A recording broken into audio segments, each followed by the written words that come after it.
Justice most fundamentally means to make an impartial judgment. So you judge based on what's important and not something that's irrelevant. If I as a judge put a guy in jail even though he's innocent, just because I want to cozy up to my colleagues or something, that's obviously an injustice. An innocent guy hasn't committed any transgression against society, so there's no need to balance the scales. There's nothing that needs to be balanced. Balancing the scales in itself is an injustice because you're now disrupting the equilibrium. If you don't put any weights on either side of a scale, the scale should obviously be at equilibrium because otherwise it's a broken scale. This is the fundamental idea of justice.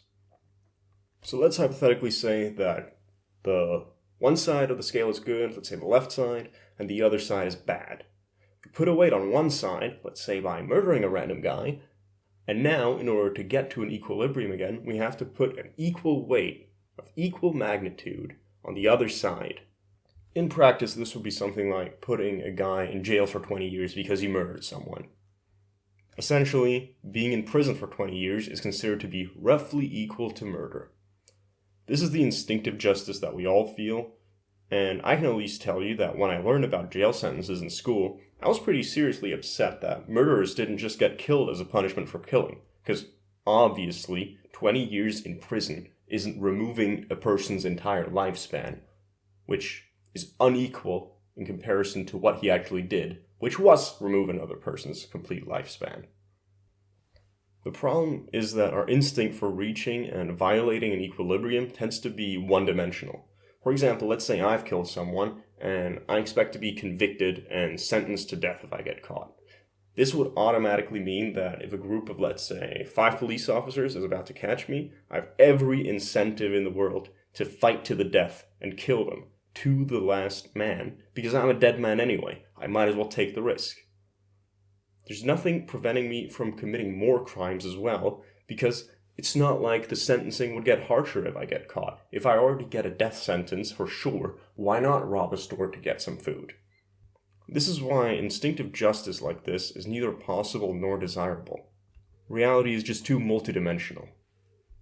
You can either give the killer what he deserves and have police officers be killed by suspects far more often, or you can have neither. There aren't any solutions here, only trade-offs. And besides, it's not like it's fair that you're increasing the mortality of police officers by having more strict laws against murder, let's say. One way or another, the legal system is unfair.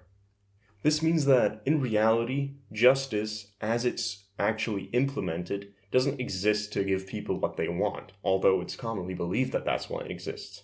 Instead, it exists to create the right incentive structure. Making murder illegal exists in order to disincentivize people from killing. For example, legalizing murder and theft would obviously create an incentive structure where people can cause massive damage to larger society while benefiting themselves. You hopefully remember from my first video, which you should watch if you haven't, that the meaning of life is found in aligning yourself with the larger process of life and finding your place in it. The same principle obviously applies to the larger structure of society, but to a lesser degree. This is obviously because concepts like life, let's say, aren't material. They aren't corrupted by real humans. Life means what life means regardless of what you or I do. In comparison, your government or your society can be very much worth following or extremely corrupt and decadent or whatever, depending on what humans do. That's the distinction. Obviously, if every human on Earth was infinitely long-term oriented and rational and perfectly morally aligned, we wouldn't need any violent enforcement of legal principles, but we are real and material beings, which means that rationality is a limited resource. So, in practice, we obviously do need things like law enforcement. The point I'm making is this. Justice is inherently one-dimensional because it's based on the idea of an equilibrium. Obviously, the real world is too interconnected and complex for perfect equilibria to ever exist, but it's still a useful instinct. We all know that wrongdoing should be punished because of the justice instinct without ever knowing what an incentive structure even is. So basically, in order to create a good organizational system, you need to find the right balance between feminine, instinctive, primitive justice and masculine, rational, complex incentive structuring. You might already have noticed how this relates to some pretty contentious issues, so let's just get the easy ones out of the way. Take the issue between Israel and Palestine, for example. The way people generally argue this issue is entirely based on the idea of an equilibrium and justice. So, for example, one side says, well, look, the borders of Palestine, or whatever, existed for a very long time, and by creating a new Jewish state, you're uprooting the lives of millions of people and whatnot. Essentially, the idea is there was a previous equilibrium, and you disrupted it by introducing, let's say, the state of Israel to the region. So, as a consequence, the state of Israel, as the disruptor of the equilibrium, is the wrongdoer. And any encroachment by Israel onto Arabic territory, let's say, is in and of itself morally indefensible. The Israeli side of this argument generally uses exactly the same moral system, but obviously with a larger time span. So, 3,000 years ago or whatever, Jews, or the state of Judea, existed on this land, and the Arabs drove us out. So really, we were the ones who had the original equilibrium sorted out, and you're the one who disrupted it, so really you're the unjust side. Another thing I saw in some interview with Netanyahu was that he said, well, there are 17 or whatever Arab states and only one Jewish state. So obviously the Jews have the upper hand because they are at the receiving end of some iniquity or imbalance. But it's the same idea in all these three examples. It's an idea of returning or staying at some sort of equilibrium. That's the idea of justice. You can also see this in the Ukraine war, where almost all the arguments you see in the mainstream discussion, or whatever you want to call it, to use that loaded term, it's all about violating some status quo. It's like, well, you violated the Budapest Memorandum, I think it's called, and you agreed not to violate the territory of Ukraine, and you ratified the borders of Crimea, so we had a working status quo, and then you intruded upon the borders of Ukraine and disrupted the equilibrium, so you're the perpetrator and you're the criminal. And also, Putin's entire rhetoric is almost exclusively about maintaining that if you just look at the status quo further in the past, then Crimea, or the entire territory of Ukraine, should belong to Russia because that was the status quo of the past. So again, you just put the equilibrium in, 1600, let's say, and say that this is the original equilibrium, and disrupting this creates an injustice. The commonality in all of these is that instead of making some sort of moral appeal to some sort of overarching higher value, you simply make an appeal to some sort of justice impulse. And obviously you have to do this because right now civilization doesn't have any overarching moral values, which is, by the way, the problem I'm trying to fix with this channel, but we'll get into that later. Let's just do some more examples now. You know the idea of original sin in Christianity. Or there's two versions of original sin, you could say. One is that, well, why do we have to suffer so much, we humans? Why do we have to do so many hard things? Why do we have to orient ourselves towards the future and constantly sacrifice the present for the future and do hard things like working and have anxiety because we know that death exists? Well, the justification is that in the Garden of Eden, humans violated God's command, and that's why we're like this. So there's a justice to this. We went against the will of God, and that's why we have to suffer. And the original equilibrium in this case is the Garden of Eden, which basically goes back to the start of existence, you could say. The other idea of original sin is basically that even infants are also sinful and have committed sins, so they can't automatically go into heaven because by being born they cause their mother extreme pain. So again, you violated the equilibrium of silence / passivity / non-action by doing something that caused harm. And you already get sort of the problem with this mindset, right? That the way to be the most just is to do absolutely nothing ever, so you don't violate absolutely anything ever. Which is obviously impossible, because we're material beings that need to do things in order to exist. And to take a not-so-easy example nowadays, let's take the desire for economic justice, or the perception that American whites should pay for reparations to blacks in order to compensate for slavery. This seems more than reasonable on an instinctive basis. I mean, if I steal $1 billion from you and give it to my son, chances are my son will be pretty wealthy and have a lot of advantages compared to your son. Even though my son obviously didn't directly commit any crimes, he's kind of an accessory to it because it's not like he refused the money. And it's not like it's anything groundbreaking in the Western legal tradition to convict people for being an accessory to a crime. You know, like helping someone commit murder by being a getaway driver, let's say. You're basically expected as a citizen to actually do something when you encounter criminal behavior, and to be an obstacle for the criminal behavior, even if the being an obstacle part is as simple as just calling the police. If you haven't read the disclaimer at the start, I suggest you do that now, because otherwise the rest of this video won't make much sense to you. For those who have read the disclaimer and actually did go through all the stuff that I listed there, you just keep watching. Okay, so you're obviously all aware that the differences we see in income are primarily due to the abilities of the people actually earning the income. And you cannot imagine how grateful I am to Thomas Sowell for just doing all this work for me, instead of me having to create 10-hour audiobooks explaining this and going through all the goddamn statistics and all that.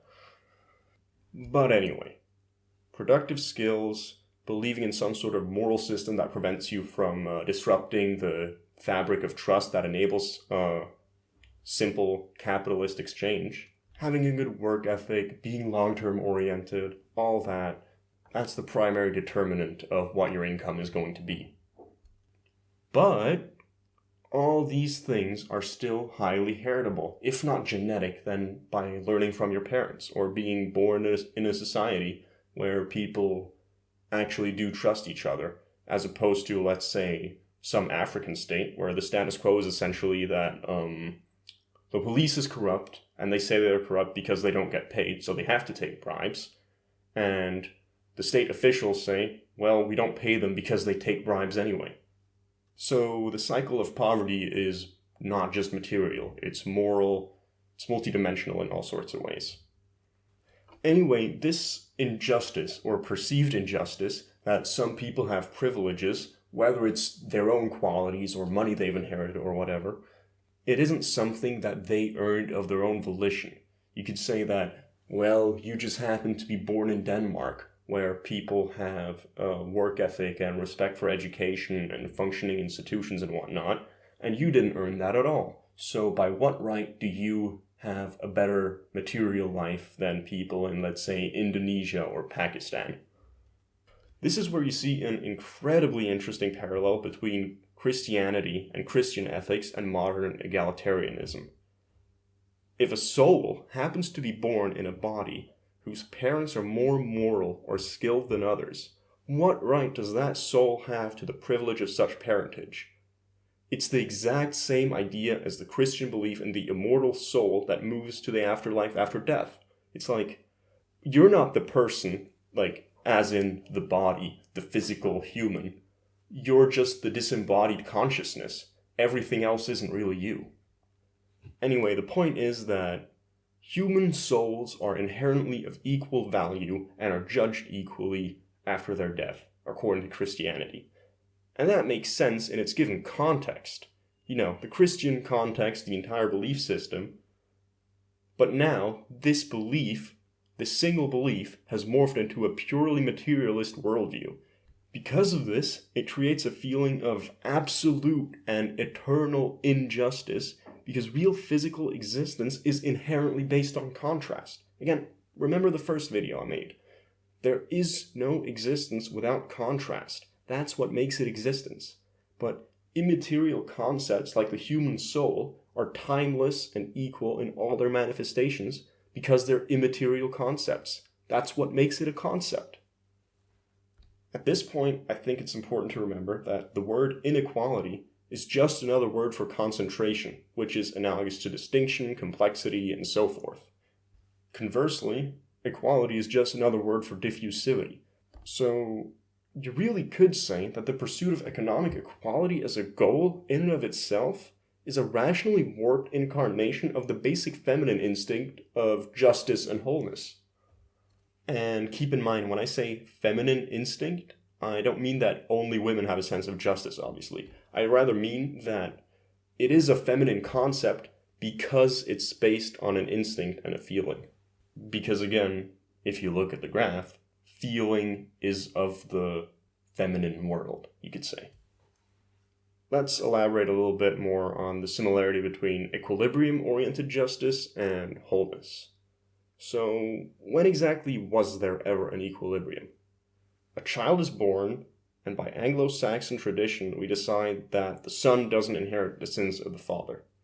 This means that the child is pure, free of sin in the Christian sense, because remember, the idea that a child is sinful because of the pain it gives its mother when it's born, that's a Catholic change. So in Anglo-Saxon areas and its descendants like Australia, New Zealand, the US, in that kind of ethos, the child is free of sin and any guilt when it's born. Anyway, in the Protestant Christian sense, the child is free of sin. In the modern Western sense, the child is free of any biases and prejudices, anything that would give it implicit racism or whatever, which is, all these evil things are learned from the outside world. It's very analogous to the noble savage idea, which I'll get into later. And obviously, this also means that in the Western/Anglo-Saxon legal sense, the child isn't guilty of anything. A child, after it is born, has to commit a crime in order to be considered a criminal. It doesn't inherit the sins of the father, as I said. Keep in mind that in primitive cultures, it's perfectly morally acceptable to kill someone else's son because he killed your son, for example. I mean, what do you think honor killings are about? They're about maintaining justice and punishing sin within the clan or family structure, let's say. If your daughter goes and has sex before marriage, you need to kill her because that restores the moral integrity of your clan, let's say, which was stained by your daughter going out and committing this sin. If you think back to my original video, you can see that the idea of justice is like a mirror to the creation of existence itself.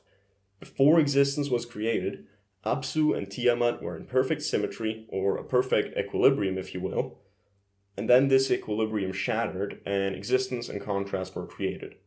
We're metaphorically recreating that by deciding that infants don't inherit crimes, even though obviously they do in reality. They obviously do benefit from whatever evil things their parents did in the past that benefited them. On a side note, I'm perfectly aware that most people viewing this right now are probably itching because they don't know what my opinion on all the issues I'm bringing up is. Hopefully, based on what I've said, it's not at all clear what I think about the Ukraine issue or the Palestine issue or the concept of original sin. I just think it's goddamn hilarious because usually when you encounter someone that's on the other side of the argument, you immediately want to slot them into the enemy category. But you just can't do that, hopefully, because I'm being way too neutral and analytic. If you want, I can answer what I think on those things in the Q&A, but for now I'll just keep it ambiguous. You'll just have to live with not being able to slot me into an enemy category. So anyway, Apsu and Tiamat were in perfect symmetry, and when this symmetry or equilibrium shattered, existence and contrast were created. That's the origin of life, of contrast, complexity, all that. We are metaphorically recreating that by deciding that infants don't inherit crimes. This is because, in reality, causality is a continuous chain that goes back to the creation of existence. This means that we're all inheritors of the guilt of killing Apsu, let's say. And I mean this metaphorically, if you have some sort of allergy to religious metaphors. But either way, the original perfect equilibrium of, let's say, absolute concentrated matter before the creation of existence, that was broken. So now we're living with that. This is much more than just some interesting little parallel, some little tidbit that you can go and tell your friends about at a party, and then they'll say, "Ooh, God, you're so knowledgeable. Let me have sex with you. You're so hot." This is about the fact that existence is inherently imbalanced or unequal or based on contrast or based on some things being different than others. It's the entire foundation. This is why justice in the real world can only ever work when limited to a really narrow context. Individual people, individual laws, individual actions, it's like isolating all variables except for a single one when you're measuring something in a scientific study. Just look up what confounding variables are. It's exactly the same idea. Basically, it means a single unaccounted for variable can throw off the whole study because it makes your measurements imprecise, meaning the single thing you want to determine is dragged back into the living, chaotic world of confounding variables and chaos and all that, and you can't render a precise judgment. If you don't know what it means, though, I still suggest you just look up what it means. Anyway, back to the injustice. Let's say you don't buy the whole argument that creating existence itself was the original injustice. Where's the equilibrium? Where's this original state where anyone at all was innocent? Maybe you think it was pre-colonial Africa or something? No, people had been enslaving and killing each other there for millennia before any colonizers ever arrived. Maybe it's pre-war tribal life then. Well, that's only if you consider humans and nothing else at all to be important, which seems kind of laughably egotistical, to be honest. And also, what exact mutation made people fit into the category of human? And who the hell are you to decide that? Besides, the pre-war tribal world is inherently unsustainable because if primitive humans aren't limited by other humans, they'll just reproduce until they are. So, even if there was some point in human history where population density was so low that there was just no need for humans to go to war with each other over resources, let's say, or going to war in order to capture the women of the enemy tribe, which is a surprisingly big reason for tribal warfare. I can't remember the name of the tribe, I'll put it on screen if I can find it, but there was some anthropologist who basically studied some extremely violent and warlike tribe in the Amazon, and basically he was trying to test the hypothesis that tribal people go to war over resources and hunting land or whatever, and the tribesmen he asked basically just laughed at that and said, yeah, land and hunting is nice, but we're going to war over women. Anyway, that whole world of pre-war tribal existence is inherently unsustainable because, as I said, they'll just reproduce until there is war and competition. Because all living beings strive for ego expansion. Every last one. Every living being tries to reproduce as much as it possibly can. This isn't exclusive to humans. This is exclusive to life. And yes, I know, there are people like Catholic priests, let's say, who just don't reproduce. And, well, yeah, they're suppressing a basic human instinct, and you can see where that's gone with the whole child sex scandal. So, anyway, pre-war tribal life, that's not the original state of justice either, if for no other reason because you're still killing animals. So what is it then? Pre-human life, maybe? Before any humans existed? Was that a justice equilibrium? Well, no. By what right does a lion kill its prey exactly?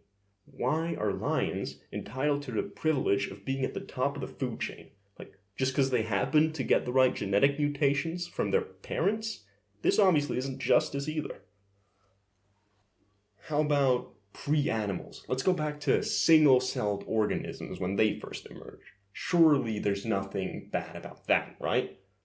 Well, actually, that is fundamentally the biggest injustice.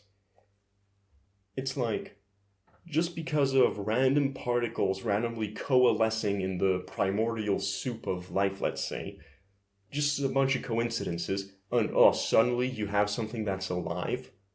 Like, everything else in existence is dead, and you just have this little thing that's alive. That's like the biggest instance of inequality that's ever existed.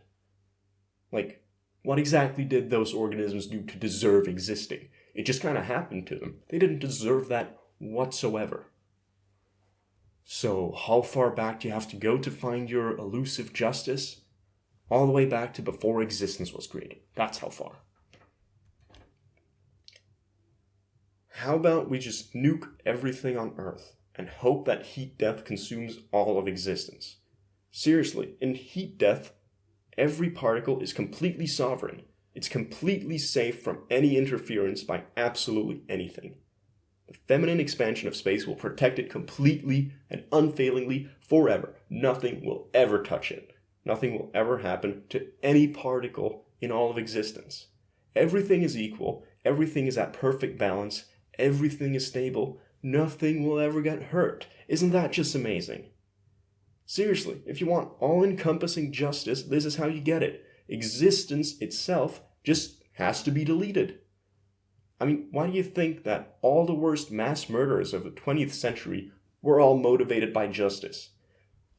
Stalin personally forced collectivization through the party bureau mechanisms because he, more than anyone else, just couldn't accept private market wage slavery in the countryside.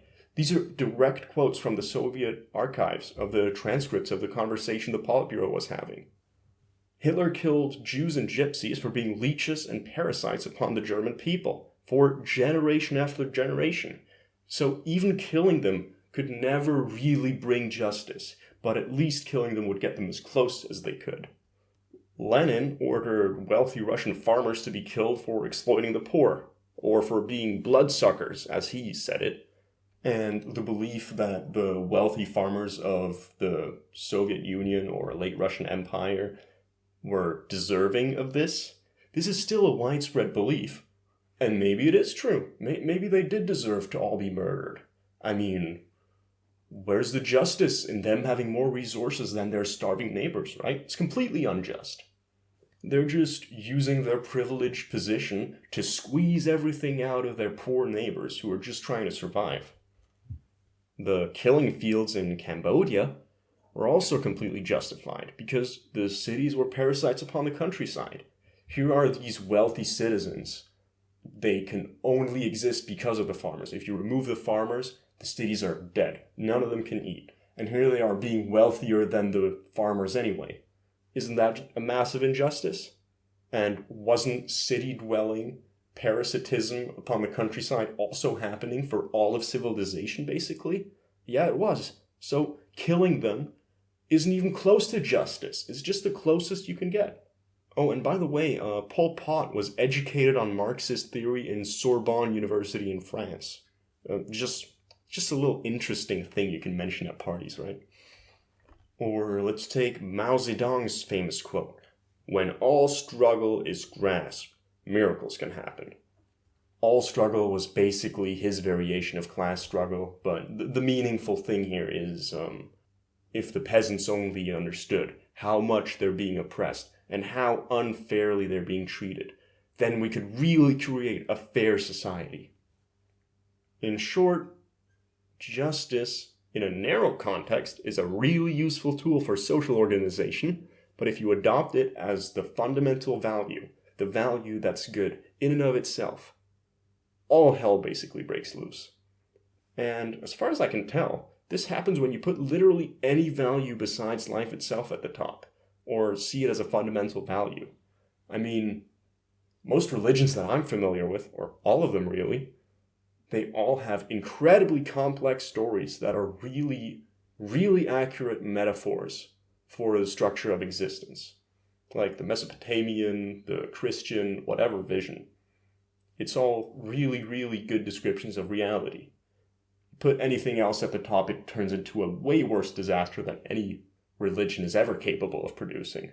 Well, and one time, just out of curiosity, I was reading something in a Quran that I ordered, and I was thinking, wow, this is really interesting and thought-provoking. You'd never expect, based on this particular passage in the book, that the actual religion in the real world would be so tribally oriented, for example. Like, you'd think, exclusively based on the religious texts, that all religious people would be extremely thoughtful and intelligent and well-adjusted people. But clearly there's some disconnect here, obviously. Anyway, I'll gladly go through any examples you want to throw at me of alternative fundamental values to life in the Q&A, and we'll see if any of them actually result in anything good, if you really take it to its conclusion. But I really don't know any example that doesn't just result in death by diffusion and heat death, or death by solidification and coldness, whether it's something like Confucian conservatism, or modern social justice, or libertarianism, or communism, or whatever. In the final conclusion, they all result in one of those two. Just like the final conclusion of putting justice at the top results in deleting existence. So let's say you're actually convinced by all this somehow. What now? What does that even mean specifically for you, to put life as a fundamental value? If you again remember the last video, the second to last picture was basically a list of things that we can do as an organization, or things that we should do, rather. And someone happened to contact me about the neural network project of replicating dopamine, serotonin, whatever, the details don't matter. But basically, he contacted me just about this particular project, and it was completely unrelated because he was just a kind of passive part of the original team when I first started it. Anyway, he told me after we talked about the actual project, how we're going to code the dopamine and serotonin system and whatnot, and how to replicate the cortex. We did actually talk about the video, the point of existence, that's the original video.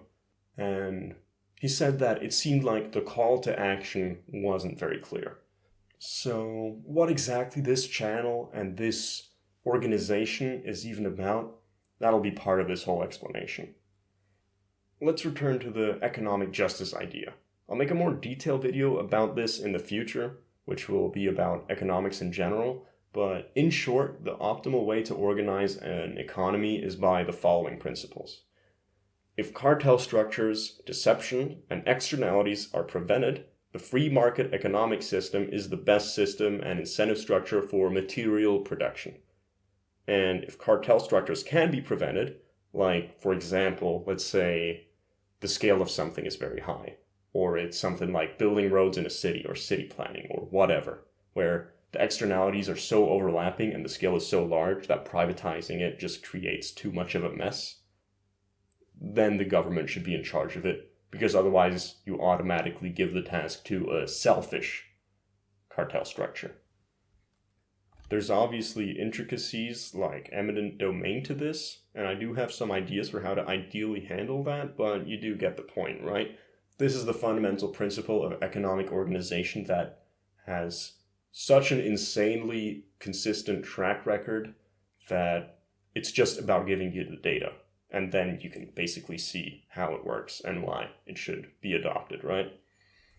Again, if you've actually listened to Thomas Sowell's audiobooks, this will all sound like self-evident stuff to you. And if not, then I suggest you go listen to it. What's the harm? So why am I even mentioning economics? Well, imagine that we all implement this ideal system, and we have a super-duper efficient and well-functioning economy with all the right corrective mechanisms, exactly the right level of government non-intervention, and exactly the right level of government regulation, where everything is in its proper place in terms of how the system is laid out. Well, then what? Like, what's the private economy really, even if it works perfectly well? I don't think it's unreasonable to say that it's kind of just a circle jerk of consumption with no particular goal. A does a service for B, and B does a service for C, who does a service for D, etc., etc. In isolation, a private economy is obviously completely meaningless Because what's the point behind anything? There's no point at all. It's just a cycle. I obviously have a more accurate idea of the male perspective, so if you're female and something seems off, just please let me know. This obviously satisfies our most fundamental needs. We're real physical beings, so we obviously need to consume. But if there's no overarching goal, we really don't know what to do besides consume more. Nikocado Avocado and Jeff Bezos with his super yacht, it really makes no difference. It's the same fundamental drive to just consume more and produce more in order to consume more. And just preemptively, I'll say that this isn't me advocating for some sort of ascetic lifestyle where you minimize your consumption. Excess consumption actually has a real and important role in life and an economic system, and it's not stimulating the economy, which is a complete non-term that means nothing unless you're looking at nominal values instead of actual reality. But yeah, I should leave all those comments for the economics video. But whatever. I'll make some provocative statements now and then. Anyway, how can you be a hero in the economic cycle? Where do you belong? Why would anyone respect you? Because you're particularly good at providing pleasure to people and make a lot of money? Like, let's say the software engineers behind Facebook or Instagram? I don't think so. And what role does raising children have in an economic loop? It has no utility whatsoever, unless you manage to scrounge up some reason to be long-term oriented. But why would you be oriented in this hellish predicament where there's no goal to anything whatsoever except for consumption? Why would you be long-term oriented? What's the point? This is why I think that many people have such a hard time accepting otherwise straightforward and well-tested economic principles, because the conclusion just doesn't sit right with them. It's like, really? This is as good as it gets? This endless drudgery, that's as good as it gets? Where billionaires have sex parties where they shit on the floor and have orgies and cheat on their partners and their children are drug addicts? And where poor people just work forever? That's it? Are you kidding me? Again, obviously, the current system isn't perfect. Obviously, there are cases of government overreach, underreach, corruption, cartel structures, etc. But the fundamental premise of free market economics is it's basically as good as it gets, is what I'm saying. This might seem obvious, but even the best possible economic model can't sustain human life, just like discipline and rationality alone can't do it. It's really handy, that we have these little emotions that just guide us towards what we need, even if our entire belief structure is complete nonsense or has collapsed. Really quite nifty, I do have to say. So let me explain in detail how we can overcome the meaninglessness crisis. It really is a little dumb that I didn't elaborate further in the first video, but here we are. I hope you remember the feminine and masculine ritual structures I laid out last time. So, how can men be heroes again? Well, honestly, there are so many opportunities right now that I barely know where to begin. Remember last video how I said that if current trends in the West continue, there's no way forward at all except totalitarianism and then death? How about you help prevent that? Or the gradual loss of skills and technology due to declining intelligence? You want to watch everything wither and die, or you want to learn and preserve the most valuable things you can manage? These things don't maintain themselves. What do you think is the reason I make these videos? It's all based on technology. The information I've learned, the people who went out and discovered it, everything was based on technology. Even the Mesopotamian myths that I've been using so often throughout these videos. They exist in their current form because Westerners had enough time and resources and researchers and willingness to fund the research to go and put the effort into translating them.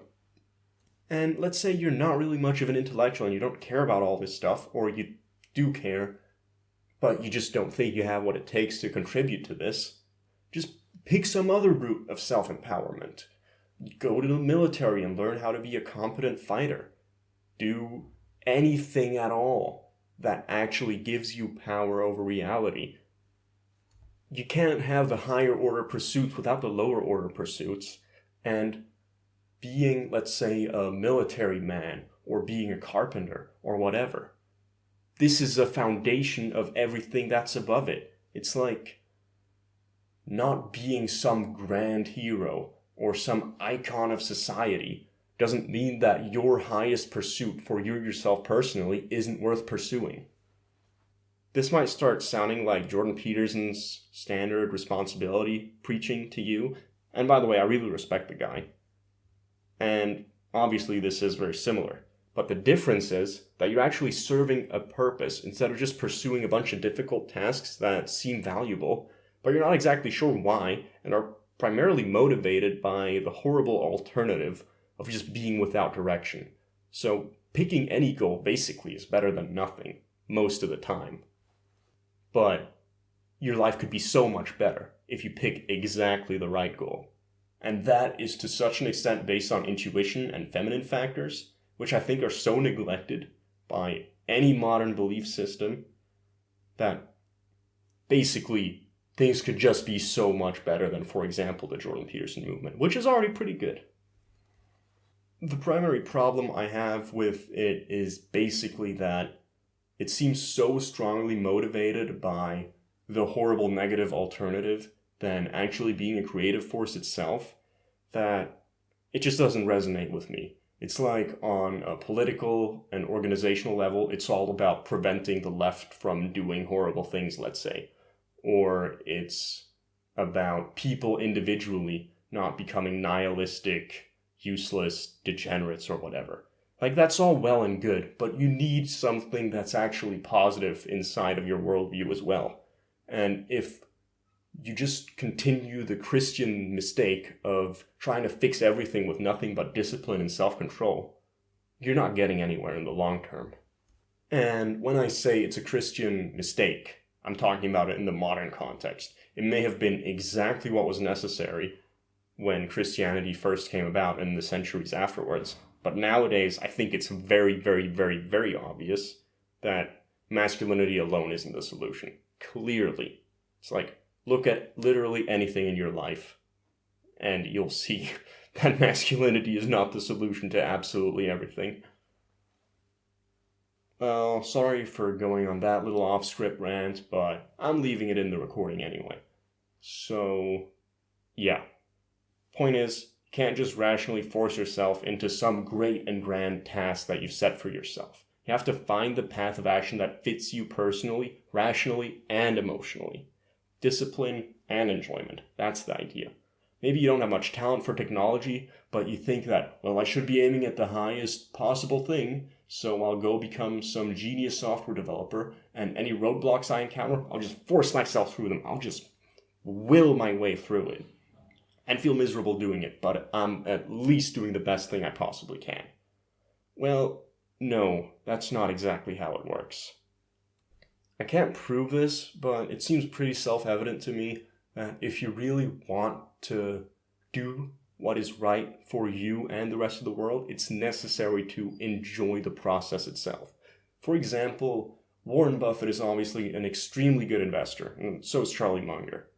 And if you look at any of their conferences, they're having fun with it. They're not doing it even though they're bored, or they're not doing it even though they don't really want to.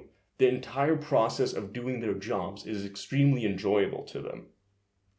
It's like some part within them just resonates with that particular line of work, and then you start getting into working on it, and then the positive emotion increases, and you enter a sort of flow state, and the positive emotion extremely highly enables you to learn. Remember from the first video, every concept in your head is there because a positive emotion decided that it is important. So it's like, if you're enjoying the process, you just have such an advantage. Even if you want to look at it purely rationally, enjoying the process gives you such a rational, technical advantage that you'll be really good at it automatically. And then if you look at it the irrational way, it's becoming even more self-evident that you should focus on your intuition.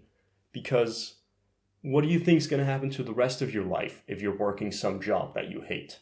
It's like, you're going to be miserable at your job, and then when you leave your job, everything's going to be fine. It's like, no, you can't separate chunks of your life out like that. That's the overly rationalized view of life that everyone is basically suffering from right now.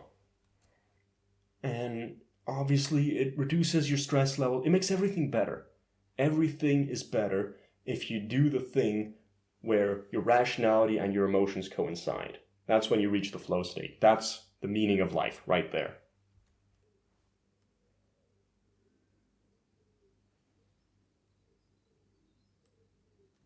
Anyway, the point here is that not only does the thing that makes you feel best with your life, generally, as far as I can tell, always happen to be the thing that gives you the most power over your existence and most security.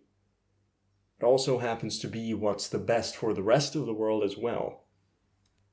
And obviously, if this kind of content resonates with you and you're looking for a grand purpose or whatever, consider joining one of our projects. I'll, put it up on screen right now. If there's something here that resonates with you, or you've got some idea where you think, well, we should do this. This seems like a beneficial thing to do. Just join and talk to me about it. I've basically got 2 not very committed guys right now who are kind of on board with this whole idea. Maybe more if you care about the whole neural network project, but honestly, I wouldn't because I started that before this channel. Anyway, there's a lot to be done and there's power in groups. It's as simple as that, so join if you want. Oh, and one last thing about the masculine meaning of life. The thought may have crossed your mind, what the hell are we supposed to do about heat death? Well, why do you think that I consider particle or quantum physics to be some of the most masculine endeavors available? Think of it as the hero's act. You confront the greatest unknown, the greatest complexity, the Hydra basically, and you perform the impossible feat, and you get the ultimate reward. Well, what has particle physics shown itself to be so far? Basically a Hydra problem. Once we thought that the fundamental elements were fire, water, earth, and air, which is metaphysically accurate, but completely wrong in a rational world, or a rational worldview. But anyway, elements were discovered before atoms were, one after another. One metal was isolated and its existence was proven, starting with cobalt in 1735, I believe. I just looked this up on Wikipedia. Anyway, more and more elements, or earths as they were called originally, were discovered, and then, bam, all of a sudden atoms are discovered. Turns out that all these dozens of unique elemental building blocks were all made of the same 3 parts. Protons, neurons, electrons. Photons were discovered as carriers of energy, which is what gave rise to the breakthroughs that gave us nuclear energy and nuclear weapons. This was further researched, and it turns out that these seemingly simple things were actually based on the interactions of 17 underlying particles, what we call the standard model of quantum physics. This was finalized in 1972 with the mathematical proof of the Higgs boson being published, and since then, there's been nothing but false new predictions and occasional confirmations of past predictions. Like, you may have heard of the Higgs boson being physically observed. I don't know what year it was, but it was in the 2010s. And this was after tens of billions of dollars were invested into the particle accelerator, for example. And ultimately, they just directly observed something that had been mathematically proven and had been successfully predicting all their measurements anyway for 60 years. Was this worth the money? Hey, maybe. I don't know. The point I'm making is there's been a remarkable lack of progress in particle physics. I suggest you watch my video on cultural transformation, which will probably be out by the time I publish this video. But if it's not, it'll be out in a couple days. Anyway, it essentially seems that a genuine and profound belief in the importance of your actions have a massive observable effect. This is why I believe that it's significant that the progress made in particle physics stopped exactly during the Cultural Revolution of the West in the 1960s, which solidified in the early 1970s. And it makes perfect sense. I mean, obviously the Higgs boson theory was finalized in 1972, but the initial work on the theory was obviously done way before that. Takes years to publish these things and get them exactly right, from the point where you have the initial idea to the point where you publish the final result.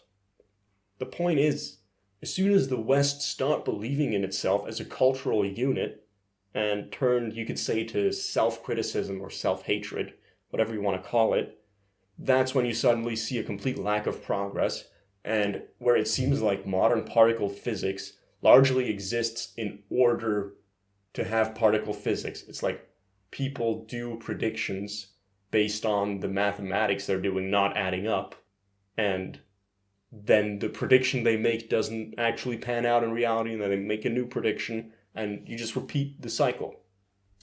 And the whole thing seems to be held up by the fact that most people think they're too dumb to understand particle physics.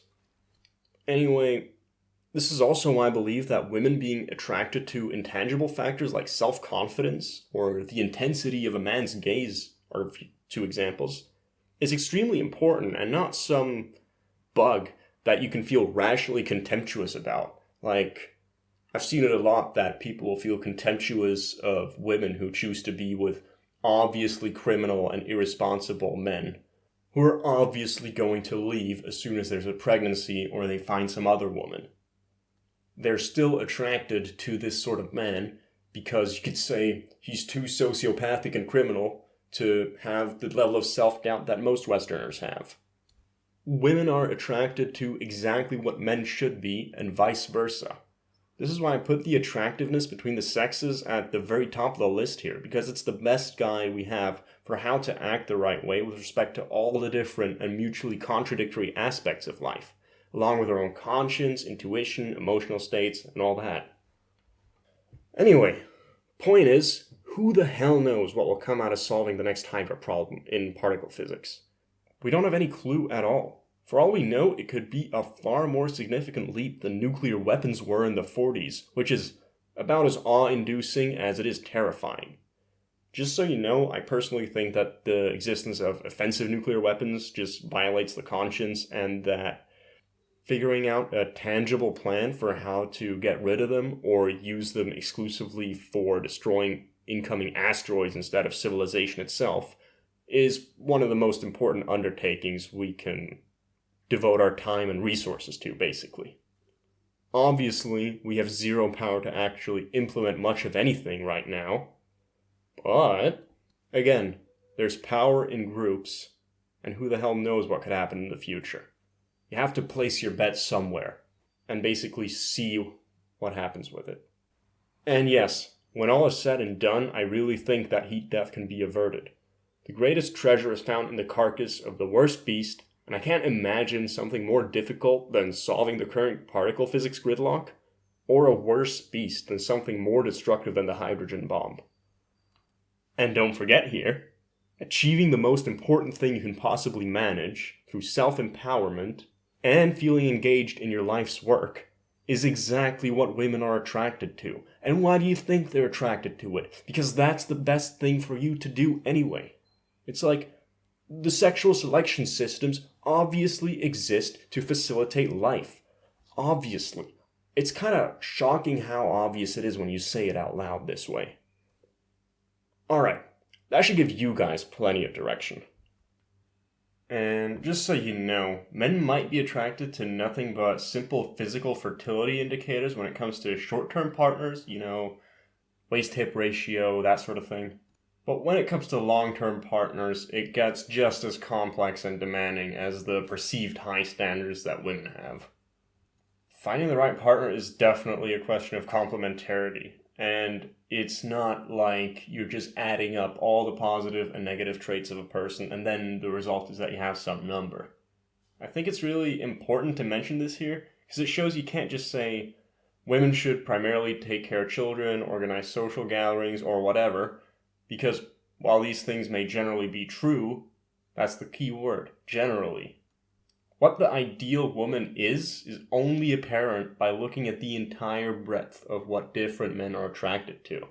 Some men will be attracted to simple, rule-following, supportive, and caring women, while others will be attracted to, let's say, autistic, machine-oriented ones, or ones with a profound connection to the unconscious that shows itself let's say, meaningful dreams, or in other words, some instinctive understanding of the unknowable structures of the universe, which is obviously something women, or at least some women, will inherently be better at than men. If you don't remember why, just watch the original video again. It's in the part where I talk about different neural structures. Just to give you an example to make this more concrete, this subconsciously oriented sort of mental structure is exactly what I'm personally attracted to, which means it's complementary. Without even understanding it, I already know that this means it's somehow complementary to me. And in practice, I just know that it's something like, she does the dreaming, I do the interpreting. That's one way of putting it. But the point is, it's the instinct that guides you towards a certain type of person that lets you know that that's the right person. It's not the other way around. You don't rationally decide who the right kind of person is in that way. For example, it was by no means obvious to me that this sort of person that I know I'm attracted to now is actually what I'm attracted to before I actually met someone like this. So it's like you understand yourself and the outside world at the same time optimally by going out there and seeing what resonates with you. I was really struggling with an answer to the question of what's the ideal role for women in an industrial society, because the current culture where a woman's value is seen exclusively in her ability to compete in masculine domains is just a disaster. It tends to produce mass anxiety in women who generally don't like a competitive environment where non-performers are just cut off and kicked out. And women with their drive to have everyone kind of get along and prevent conflict tend to effeminize masculine structures to a seriously detrimental degree. Let's first of all keep in mind that women will generally gravitate towards what's expected of them.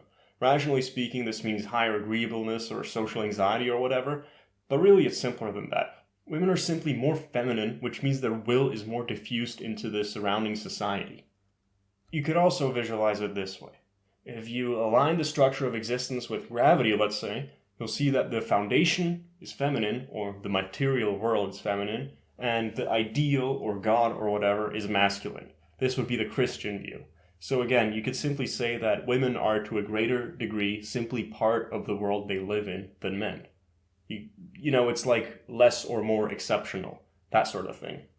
This is, by the way, why women in Abrahamic religions are always portrayed as the subordinate. You might know the biblical quote, let the wife serve her husband as if he were the Lord himself.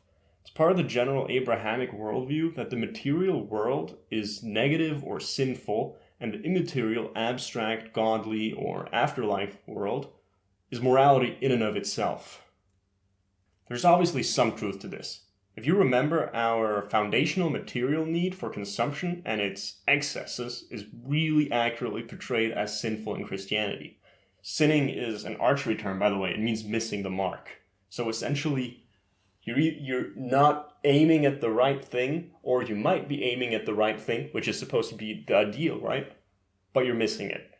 And you miss the single point of the ideal, it automatically lands in the material world. It's like, imagine shooting an arrow upward. You're standing in the world, you're trying to shoot an arrow upward at the ideal, and you miss it, and it lands in the material world, which is where you have the consumption excess thing that you're supposed to avoid. Anyway, the Christian movement tried solving this problem of soul-crushing excess consumption through just being more rational than your instincts, which I think is only a small part of the real solution, which is finding something better than consumption that actually fills the inner void instead of just trying to use your rational mind to convince yourself that there is no void. This sort of self-suppression is probably the single biggest flaw in the Christian movement throughout its entire history. I mean, I read something or watched something about Catholic priests very frequently picturing sexuality as a demon because they were haunted by it constantly and they just tried to suppress it constantly. And of course that didn't work because it's a primal part of life. You don't just get to vote out sexuality rationally that way, but that's what you try to do in the Christian ethos, you could say. Anyway, this view that women are the inferior, subordinate side of humanity is indicative of an overly masculine perspective. Obviously. I mean, how could it not be, right? It's simply inevitable, right? The Christian disregard for the material world has probably been one of the biggest plagues on femininity, especially by the end. Although, let's keep in mind that every other civilization that's ever existed was way worse. Anyway, remember how women instinctively gravitate towards beautification? Now, in the 50s, part of the female problem was this. being an American housewife became less and less demanding because of technological advancements, right? So women were often just bored to tears, and the stereotype was that they were just like talking to their friends on the phone for hours and making dinner for 2 hours, and that's their entire life. Now, remember the stereotypical American home in the 1950s. Dead, suburban, single-color houses or concrete blocks in the inner city. And it's like, how the hell could this ever happen when women have so much free time and an inherent interest in beautification that you have to suppress in order to actually get rid of it? It just manifests on its own. It's like, why didn't women en masse, with all this time on their hands, turn this dead monochrome housing thing into something actually beautiful and decorative? And let's just ignore the part of housing regulations, because while it obviously is a restriction, if you wanted to change the regulations, then you would change them. So there's a more underlying reason. And I'll tell you what it is. It's really simple. If you have an overly masculinized worldview, the material world is just a tool to be used by the masculine, immaterial soul. It's just like how women in the Abrahamic tradition are seen as the natural servants of their husbands. It's like, what utility does beauty have? None whatsoever. Not to the rational mind, anyway. Or take the female social media sphere. The data is pretty clear that women use social media as a form of constant pseudo-social competition that they can never win. And that leads to incredibly severe depression and anxiety because you're continually looking at hyper-stylized images of a tiny minority of the most short-term attractive women in existence. It's like you're continually reducing your self-image. This points to a few extremely significant problems. First of all, female sexual attractiveness is reduced to the most short-term form in our consciousness structure, which is essentially the attractiveness of the physical body and nothing else. This is for a few reasons. Remember the utility orientation of a terminal stage, overly masculinized consciousness structure. Again, watch my original video if you're not sure what I mean by that. The problem with real women and real femininity and real sexual relationships is that they aren't tools, they're not utensils.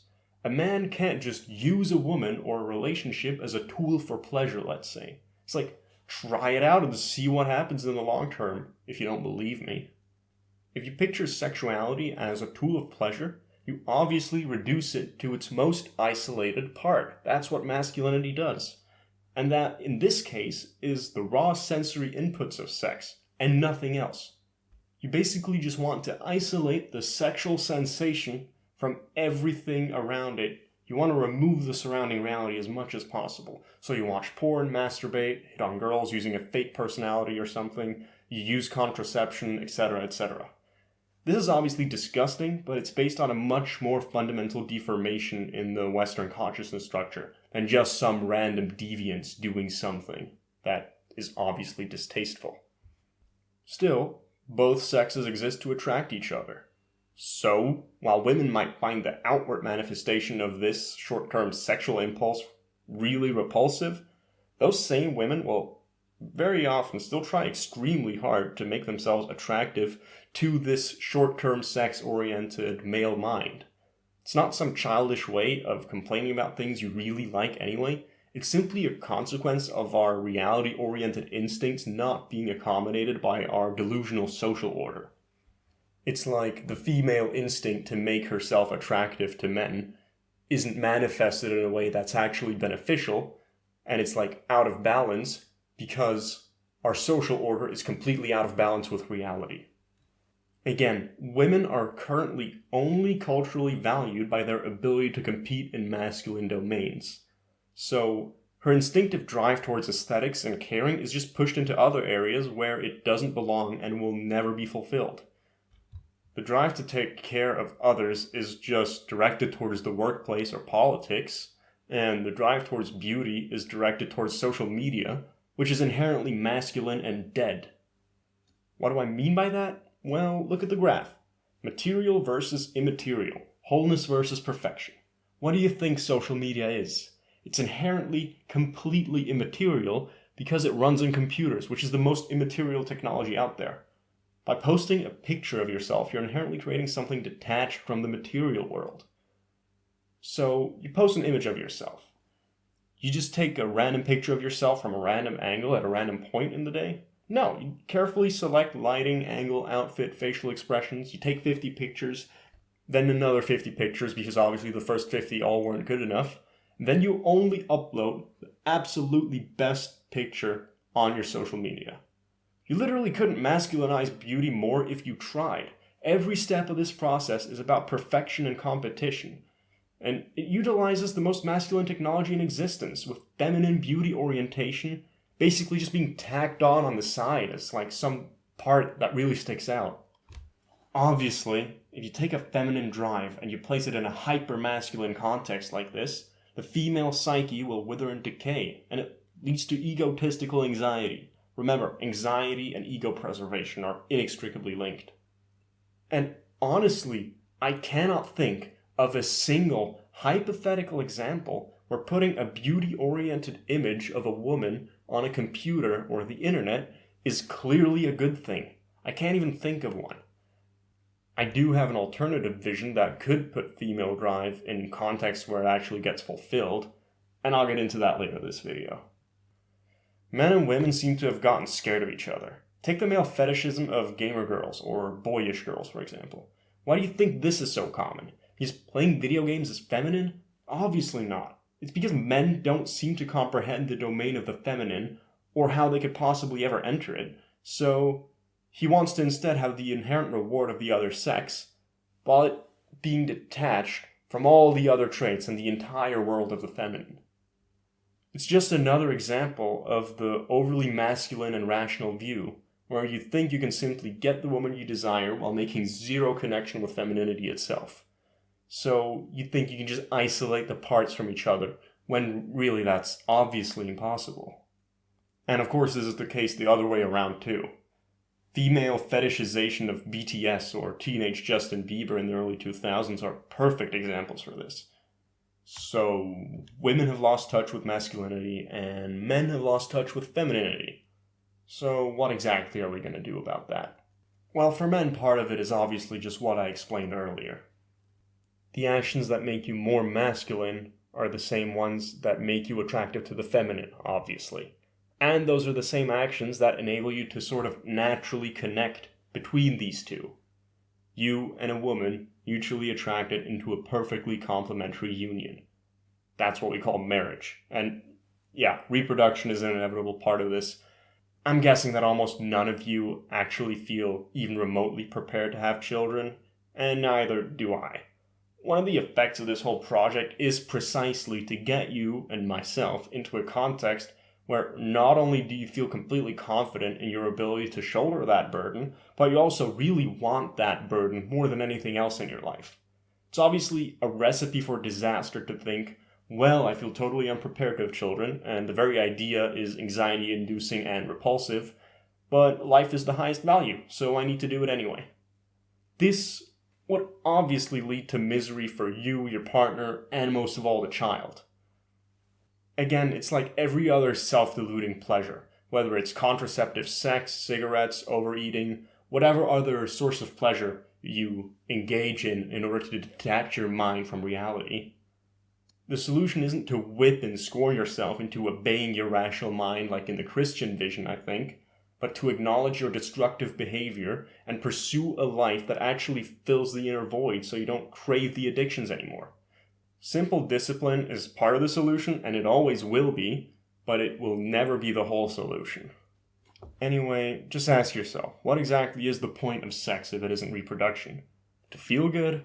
It's like, why not just do cocaine or opiates then? They'll feel quite a bit better than sex if you take enough of it. I mean, rats have even figured that one out. I'm sure you know those experiments where a rat will just pull the pleasure lever instead of eating or drinking or reproducing, basically until it dies, just because the pleasure lever is directly connected to its dopamineal circuitry. So it's better than everything else. So, why not do that instead of casual sex? Or even non-casual sex where you're using contraception. It's like, what, you think you know better than your instincts for reproduction, which are literally as old as sexes themselves are? I'd say that's pretty ambitious. But again, remember, This isn't in order to chastise you and force you into, like, whipping yourself into shape and never doing any sinful behavior again. It's just so you acknowledge what the ideal is. I mean, full disclosure, I've had premarital sex in my life. I do all sorts of dumb garbage to pleasure myself and immediately afterwards regret it, like overeating or whatever. Yeah, obviously.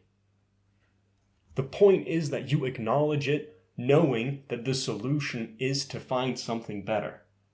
You can't find something better if you don't decide what this better thing that you want is.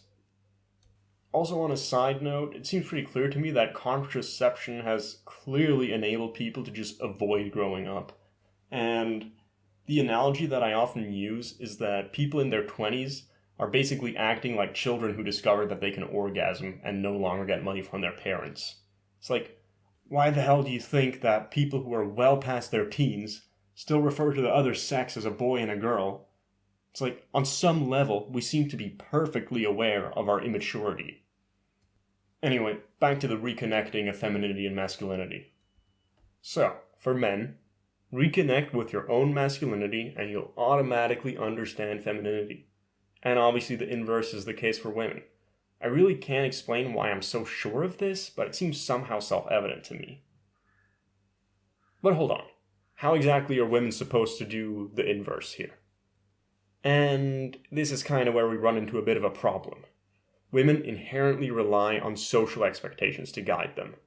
The big problem is that me making this video and explaining some hypothetical ideal or way forward doesn't create any social expectation. This is partially why I don't expect any women really to join our organization until we've actually achieved and built something important collectively. So the general rule is pretty solid. Both sexes exist in order to attract each other, and creating social expectations around these things that we inherently gravitate towards seems like an incredibly solid way forward anyway. So let me just explain some idealized version of what I think a well-functioning culture with current technology would look like.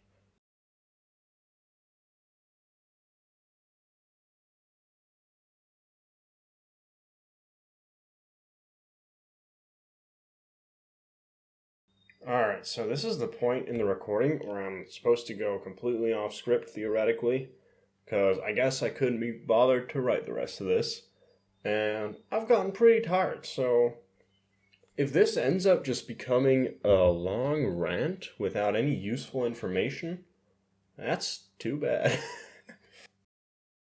The more I've been thinking about how you can find a role for women in industrial society, the more I notice that it's not even that difficult. It's rather that our perception of what is useful has been so extremely warped by our current cultural system, let's say, or our consciousness structure.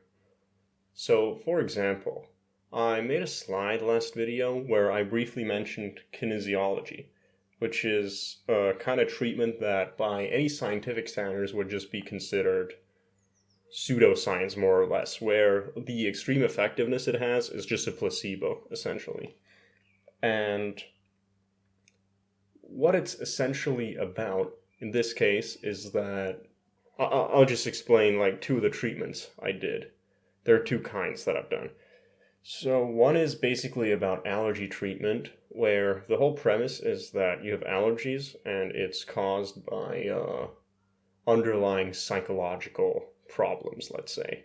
What the doctor I went to called like psychological knots, which create imbalances between the hemispheres, you could say.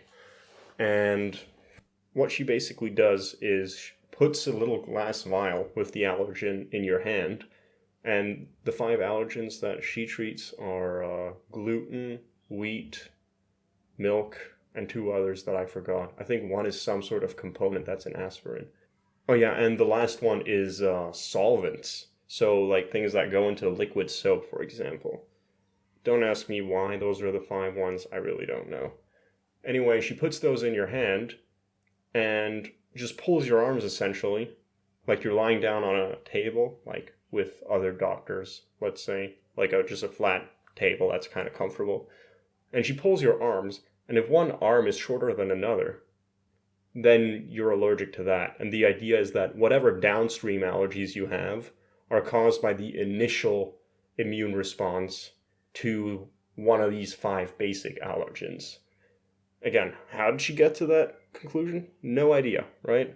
The whole point of this is that the logic behind it is incredibly obscure, which is rather a consequence of this being a feminine kind of treatment than it just being a scam. But, if you want to go at this rationally, you can just say, well, there's no causality that's visible here, so it's all just a scam. And the thing is, I'm not going to tell you if I actually understand this rationally or not. I'm just going to explain what it does and how effective it is. And if you just don't accept it anyway, well, you'll see at the end.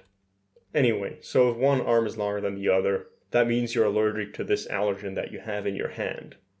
And the idea is that the allergen causes some sort of internal tension. Again, the idea is something like the imbalance of the hemispheres because of some sort of mental knot manifests itself. And the crazy thing is, you can have it done where she pulls your arms and sees if one comes out shorter, which, indicates internal tension. But what you can also do is just take the allergen in your hand and just swing your arms in front of you. Like you hunch over a little bit. I might demonstrate it on video. Yeah, I probably will. But you hunch over a little bit and you swing your arms in front of you and see if the hands are equidistant, like if the knuckles touch each other. And if they don't, you're allergic to the thing. Like, it's really crazy. I did it myself, and it's like, well, if she's just scamming me, she's scamming my subconscious too. Because this just worked perfectly. Anyway, this is just the determination of what allergen you react to badly. And again, it's possible, obviously, that it isn't based on a psychological problem and you just have a physical intolerance to it, and then she can't treat it and will acknowledge it as such. Anyway, the treatment portion is what's pretty crazy here. So you are put down on a table and she starts pushing your different organs one by one, basically she asks you, but you're not supposed to respond. It's like she's asking your subconscious questions. It's like she's asking, okay, is the problem that's manifesting through the allergy coming from the liver? And then she pushes your body at the spot where your liver is. Or is it coming from the heart? And pushes where your heart is, basically. And after asking each question, she pulls one of your arms, right? And again, if one arm is shorter than the other, that means that there's some sort of tension response in your subconscious, and that means that you're getting to the right place. So once the right organ has been determined, then she asks you more questions. It's like she begins asking, did this problem happen between the age of 0 to 4? Oh no, actually the first question is, did this happen between conception and birth? Which is even more crazy. Because for example, my mom did this treatment and turned out that she had some sort of allergy that was caused by an event that was 1 month before her birth. That came out in the kinesiology thing, right? So she somehow noticed something that was happening before she was even born, and it stressed her so much that she developed basically a group of neurons in her head that were constantly screaming at her for her entire life. And then when my mom asked her mom if anything happened 1 month before her birth, then my grandma, this is what my mom told me, right? She just went completely white in her face and just said, "Oh, Jesus Christ, that's when I had that horrible argument with your dad because I didn't even really want a child."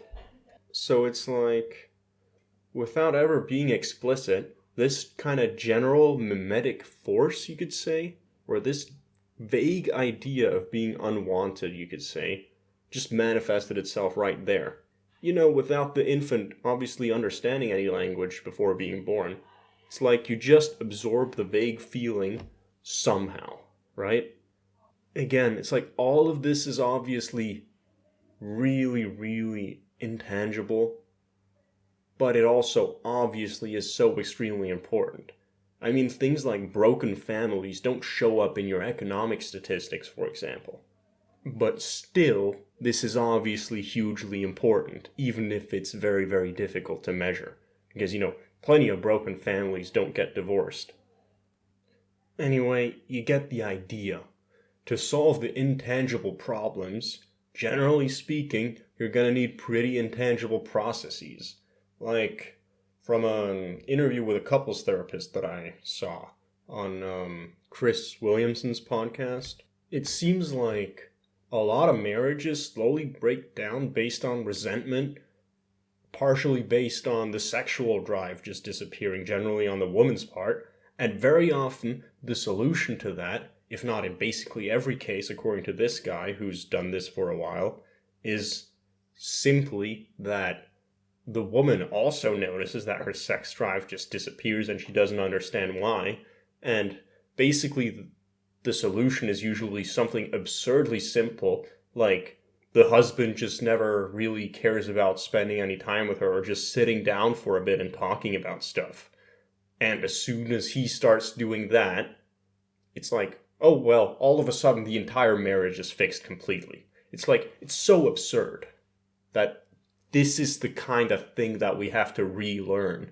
And like I heard this guy say that very often the husbands are going to be completely bewildered because it's like, well, what if you don't even want to have sex with me? Why would I even want to spend time with you?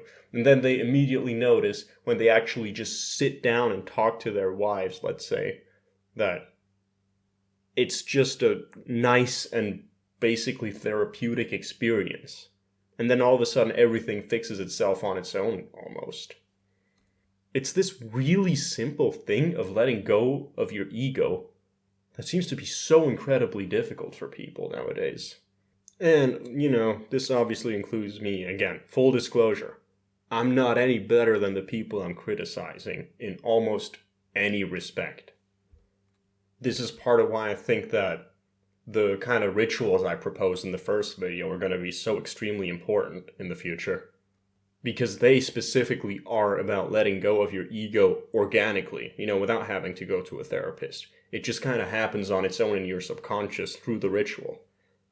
And I really believe that these sorts of intangible things will just inexplicably fix problems on their own. Again, it's exactly analogous to how celestial bodies are just perfectly aligned with Earth to create a certain phenomena, inexplicably, or how asteroid impacts coincide with astrological great year cycles, inexplicably. Where the people measuring these mass catastrophes, they didn't even set out to measure it based on any astrological stuff, because they're scientists, they don't care about that. And then, inexplicably, adds up perfectly going back the latest 144,000 years. Again, you all saw it in my first video at the end. It's completely ridiculous. It's like some things just work inexplicably, seemingly. And it seems almost designed in the way, and perhaps it literally is designed in a way, but let's not get into that, where we kind of just have to accept that there is this thing where order just jumps out of places where it just shouldn't be. So, for example, that doing some sort of religious ritual that's about worshipping the cosmos or whatever the hell. It's like, just look at the outline I provided in the first video again, right? That these things will just inexplicably fix things that seem completely unfixable. Anyway, the rest of the treatment from the kinesiologist is even more bizarre. And again, I'm not going to give you the rational explanation yet. Okay, now I've revealed that I have one. But anyway, just pretend that there isn't a rational explanation for this. It's like, would you accept this or not? Like, would you go to this doctor and go pay for this sort of treatment or not? Basically, the rest of the ritual is that, or ritual, it's treatment anyway.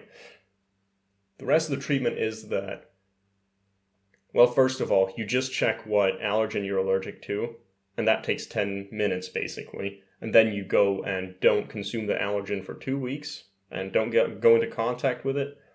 And yeah, then after 2 weeks you come back, you do the actual treatment. And the actual treatment is the thing that I mentioned. You start out pushing different organs and specifying the time frame, specifying, like, does this involve a family member? Does this involve the mother?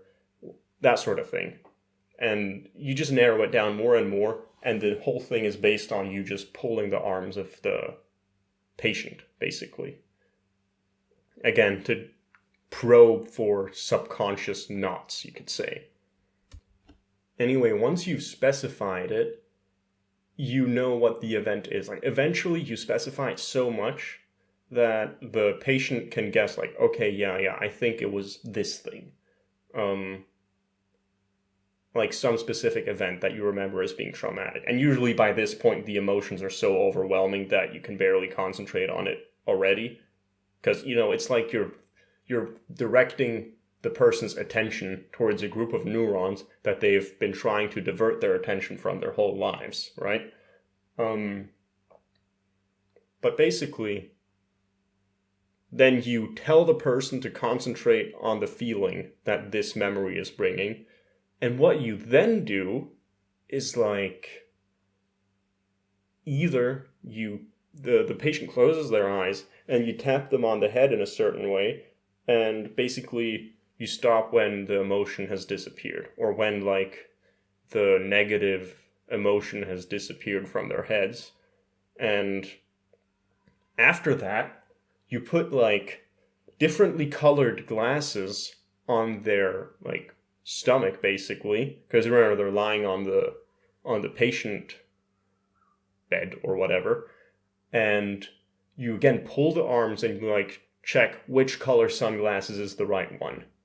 And which is so weird, because you're just putting them on the stomach, like, you can't even see what color sunglasses it is. But still, for whatever reason, every single time there's one specific color that you respond to, again, via the arm pulling thing, where, like, with one pair of sunglasses, the arm difference will be unequal. And then she takes those sunglasses, puts them, on your head. Then you have to open your eyes, right? So you see the world through that color.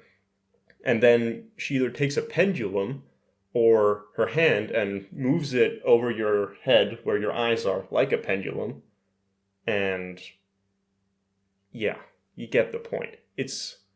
Anyway, yeah, this makes the emotion basically disappear more and more. And once you've done this, like, 2, 3, 4 times, like, whatever's necessary, at some point, if you then take the allergen in your hand that was making your arms be not equidistant in the beginning, all of a sudden the arm length is equal.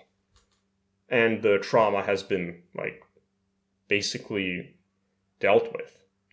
Like, it's unbelievable. But it works. It's so unbelievably crazy. I could tell you a few more of these crazy stories where you just know things that you're not supposed to know. And it just works anyway for some reason. So, again, I'll give the rational explanation for kinesiology at the end, right? Let me explain the other treatment she does, which is much more simple, luckily, but it's still unbelievable. Okay, so this is based on some anthropologist that I think she even knew him personally. I'll try to find the name of this method if I can. It's like, I never looked this up, actually. Like, I just wasn't even planning on talking about this in the beginning. But anyway, what he noticed in some African tribe, I don't know where, they basically had a reconciliation ritual that was stupidly effective. Like, any dispute was solved this way somehow. And all it is, essentially, is that you have some empty room, like, can be your own room, and you just empty the floor or whatever, so there's plenty of space. Or maybe you can even do this outside, I don't know. Either way, what you do is you have a bunch of loafers with different colors, like, let's say 10 loafers, all of whom look different. And it's like there's some sort of problem. Now, in the case of the kinesiologist, that would be some sort of emotional trauma, right? But in this village ritual thing, where this is copied from, it would be some dispute that everyone was aware of. And basically what you would do is you would take all the people involved in the dispute and, like, picture them in your mind, in a way.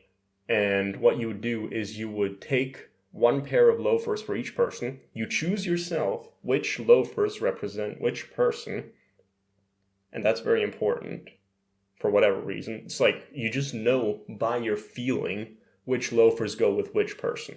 I don't know how. Again, it's all inexplicable, unlogical, seemingly.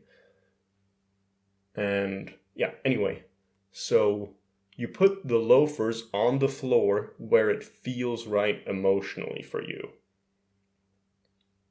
So let's say you put your dad in some corner somewhere, looking in some direction, and you put your mom in some other place looking in another direction maybe, and what, you get the point. And you put your own loafers representing you in a specific place. And then what you do is you go stand on each pair of loafers and you automatically experience the feelings of the people that they're supposed to represent. It's unbelievable. It's like, I've experienced this personally. It's unbelievable. You genuinely experience the feelings automatically. Like, you can't not feel them. There's no way for you to stand in the loafers after you've put them down the way that instinctively feels right and not feel exactly those people's emotional states when it actually happened. It's unbelievable. It's like, I was standing in loafers that were representing my mom, and then after the treatment, I went and talked to her about it and told her how it felt for me. And then she just said, yeah, that's exactly how I felt at the time. I didn't even realize that that was my state of mind. It's like, what the hell is going on? Oh, and by the way, this was also the case with my dad. When I was standing in my dad's loafers, I noticed exactly the right emotional state, even though he himself absolutely hates this whole line of medicine. Even calling it medicine is obviously wrong in the rational sense. And he's nothing but contempt for it because he's a real doctor himself. And it just worked.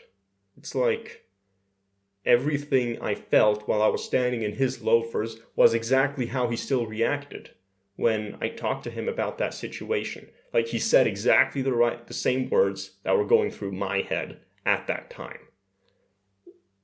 And basically, once you step out of the loafers, what you have to do is like scrub your whole body as if you were had soap in your hands, and like I don't know, like you're stripping off the emotions that are from the other person. And you can also stand in your own loafers and you feel exactly how you did at the time, right? Like, what is this? Why does this work? I was so goddamn baffled. Like, every time I went to her, I was so baffled afterwards because I didn't understand any of what was going on. But it was obviously still working. And yeah, it took me a while to figure out what the actual rational explanation for why these two different treatments work is. And the thing is, there are many people that will listen to everything I've just explained, right? And still just dismiss it because, well, this is irrational. It's like, what's the causal pathways for you figuring this or that out? Like, it's obviously just a placebo. Experiencing a placebo yourself will make you very, very likely to say that it's not just a placebo. And those people are so goddamn wrong because there is a rational explanation, and after I'll give the rational explanation, then they're maybe gonna decide, okay, yeah, it makes sense. And those people are wrong. It's like, if you only accept rational explanations, you're missing out on half of reality. And it's like, it's so ridiculous that I have to go and do all the intellectual legwork to figure out, like, how this treatment works that's extremely effective, but not understood. Or how the other treatment works, And then a bunch of people will only accept it after that. It's so ridiculous. Like, obviously, let's say I didn't have a rational explanation. It's like, so many people would just not accept this as an effective treatment and never do it and not respect it in any way. And this is exactly indicative of our hyper-rational, non-feminine consciousness structure. That's exactly the problem I've been trying to address and fix as well as I can with making these videos and the things I'm planning for the future, right? This is what this whole thing is about. It's like the problem that leads to people, for example, not believing in the effectiveness of astrology. Like, especially on very, very large scales, like if you're dealing with massive time frames, astrology will be unbelievably accurate. And, there are all sorts of examples like this, right? And still, the point is, the thing that makes people not believe those things and dismiss them is the same thing that will lead to the downfall of Western civilization, and maybe the complete death of civilization for thousands of years. You might be starting to see why I'm so motivated to try and alleviate all of this. Because it just seems so easily fixable. I mean, obviously not easily fixable, but given the right direction, things could be so much better for every person on Earth that it's just ridiculous, honestly. It's like we have a population in the West of massively emotionally dissatisfied women who have been slotted into a culture that has no place for them whatsoever. And at the same time, we have this massive deficiency of femininity-oriented things, let's say. The things I meant, like kinesiology. Things that you can do, essentially, that are irrational and relatively femininity-oriented, that are obviously massively beneficial. It's like, just to stay with the kinesiology example, it solves the problem of the female instinct for caretaking. It solves the problem of the hypermasculinization of our consciousness structure, which is way too logic-oriented. And it solves, down the line, if you actually do these things, it solves the problem of broken families, broken relationships, massively ego-oriented behavior. Because, ego-oriented behavior is obviously partially because you hate the other person too much to understand them. What the second treatment/ritual I mentioned does is specifically that it's impossible for you not to understand the other person.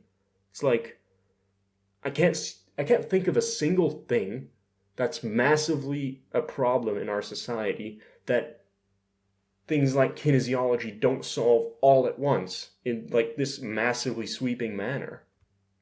It's like, long story short, this is probably the ideal role in an industrial society for most women. It's like, we can have hyper-competitive men pursuing better and better technology, which constantly brings us further away from nature automatically. It's like, that doesn't mean it shouldn't exist, obviously, but it still brings you away from nature, let's say. Or it brings you away from the unknowable things.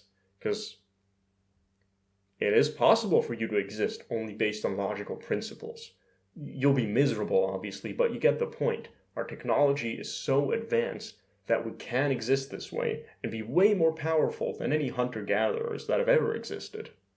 But anyway, this automatically creates a need to move in the other direction, meaning to bring humans closer to the unknowable things in life. Like relationships, subconsciously oriented problems, let's say. What I just explained. So, it's like, why do you think women seem to gravitate towards things like astrology? It's not because they're stupid.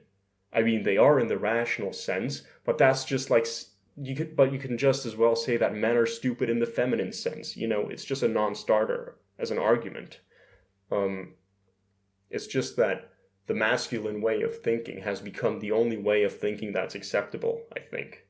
It's like, in an argument, if someone asks you why you think a certain thing, and you just say, well, I basically listened to my inner voice, and my intuition told me that this is probably the right idea. It's like, you'll be either laughed out of the room, or treated very, very condescendingly.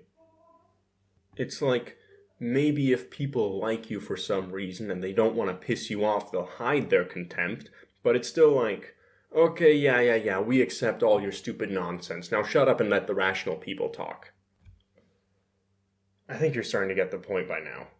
The whole feminine structure of thinking, a feminine way of acceptance/non-acceptance, intuition, accepting things you don't rationally understand, either this is going to be part of a new kind of society slash culture or religion, whatever the hell.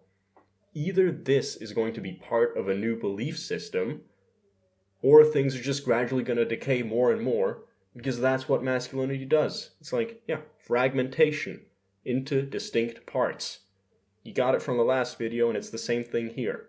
That's just what'll keep happening.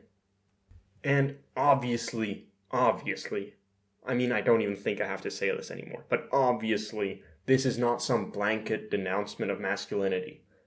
I mean, okay, I doubt there's a viewer left who would be thinking in such simplistic terms, but the point is, the balance has gone too far in one direction, so you keep the good parts that, modern science and the rational way of approaching things. Obviously, that's massively beneficial. Obviously. The point is that something has been left out that has to be reintegrated. I can't put it any more clearly than that.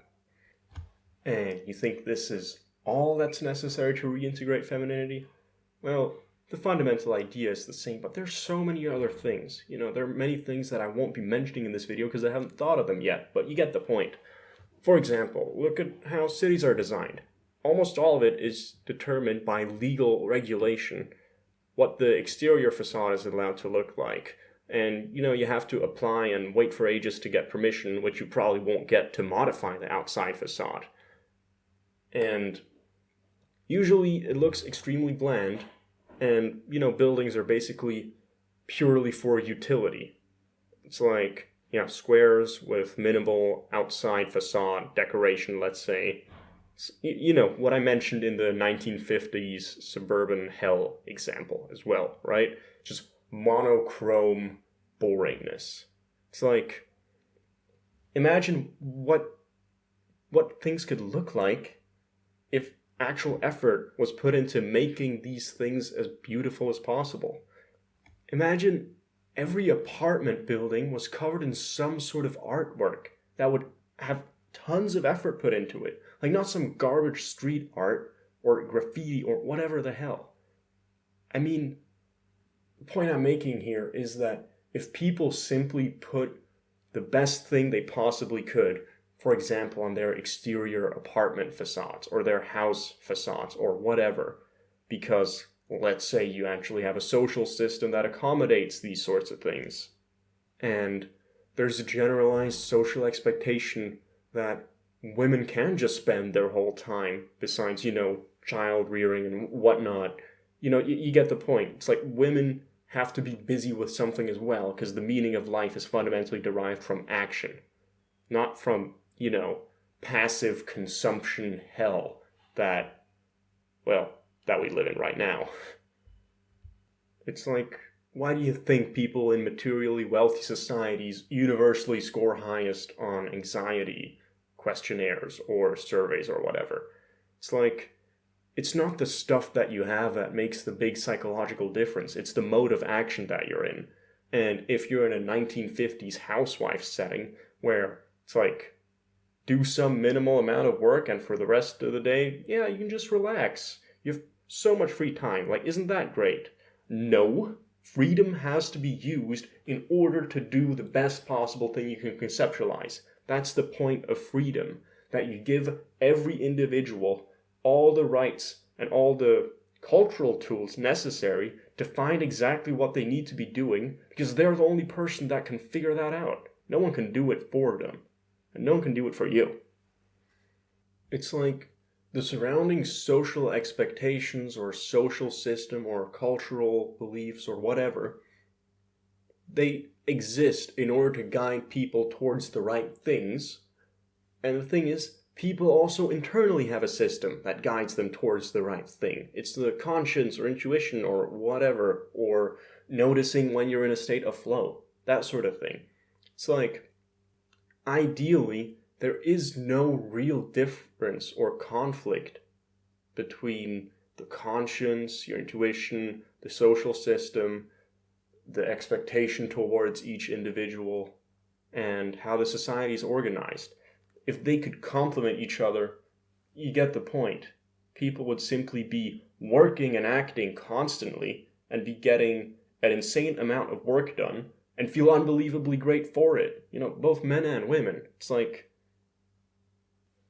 if you can do the action that you yourself decide is most valuable, and your society guides you in that exact direction as well, based on, you know, there's commonalities between different people. So what works for one person can work for another person. So it's like, I don't know, you can have social expectations based on personality traits.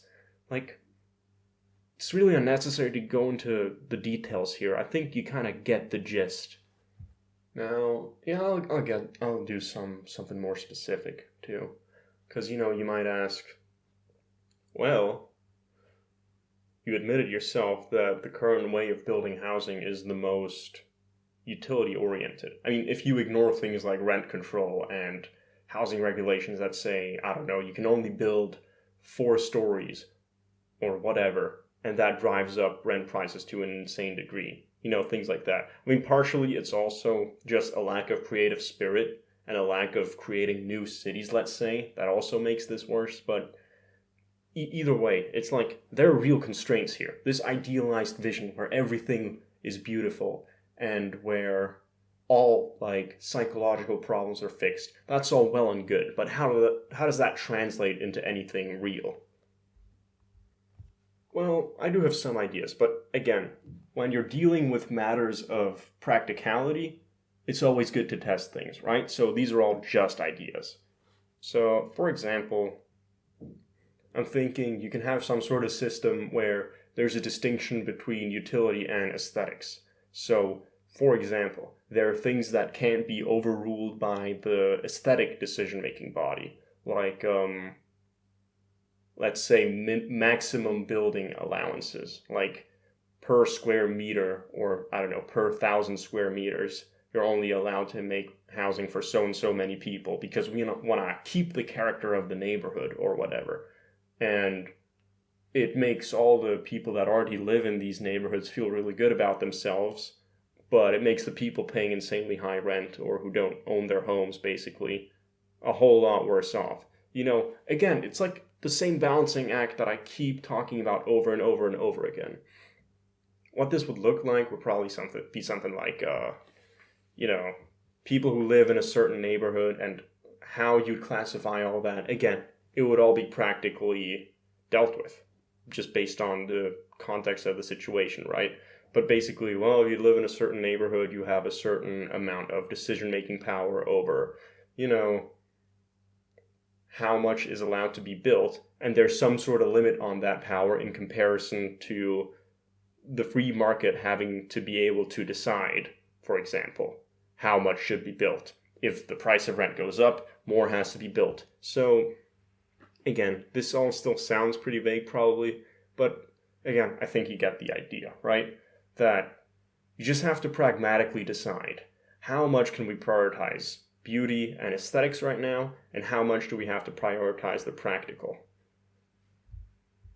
And what I think that will lead to isn't some constant pushing against each other, but if the society is working correctly and the individuals aren't egotistical dicks, basically, it can lead to, you know, standardized buildings that leave plenty of, I hate the word customizability, but basically that, where there's plenty of room for artistic expression in an economically efficient building that's, let's say, I don't know, 20% or 30% less economically efficient at most than just building the ugliest square building you could possibly manage, right?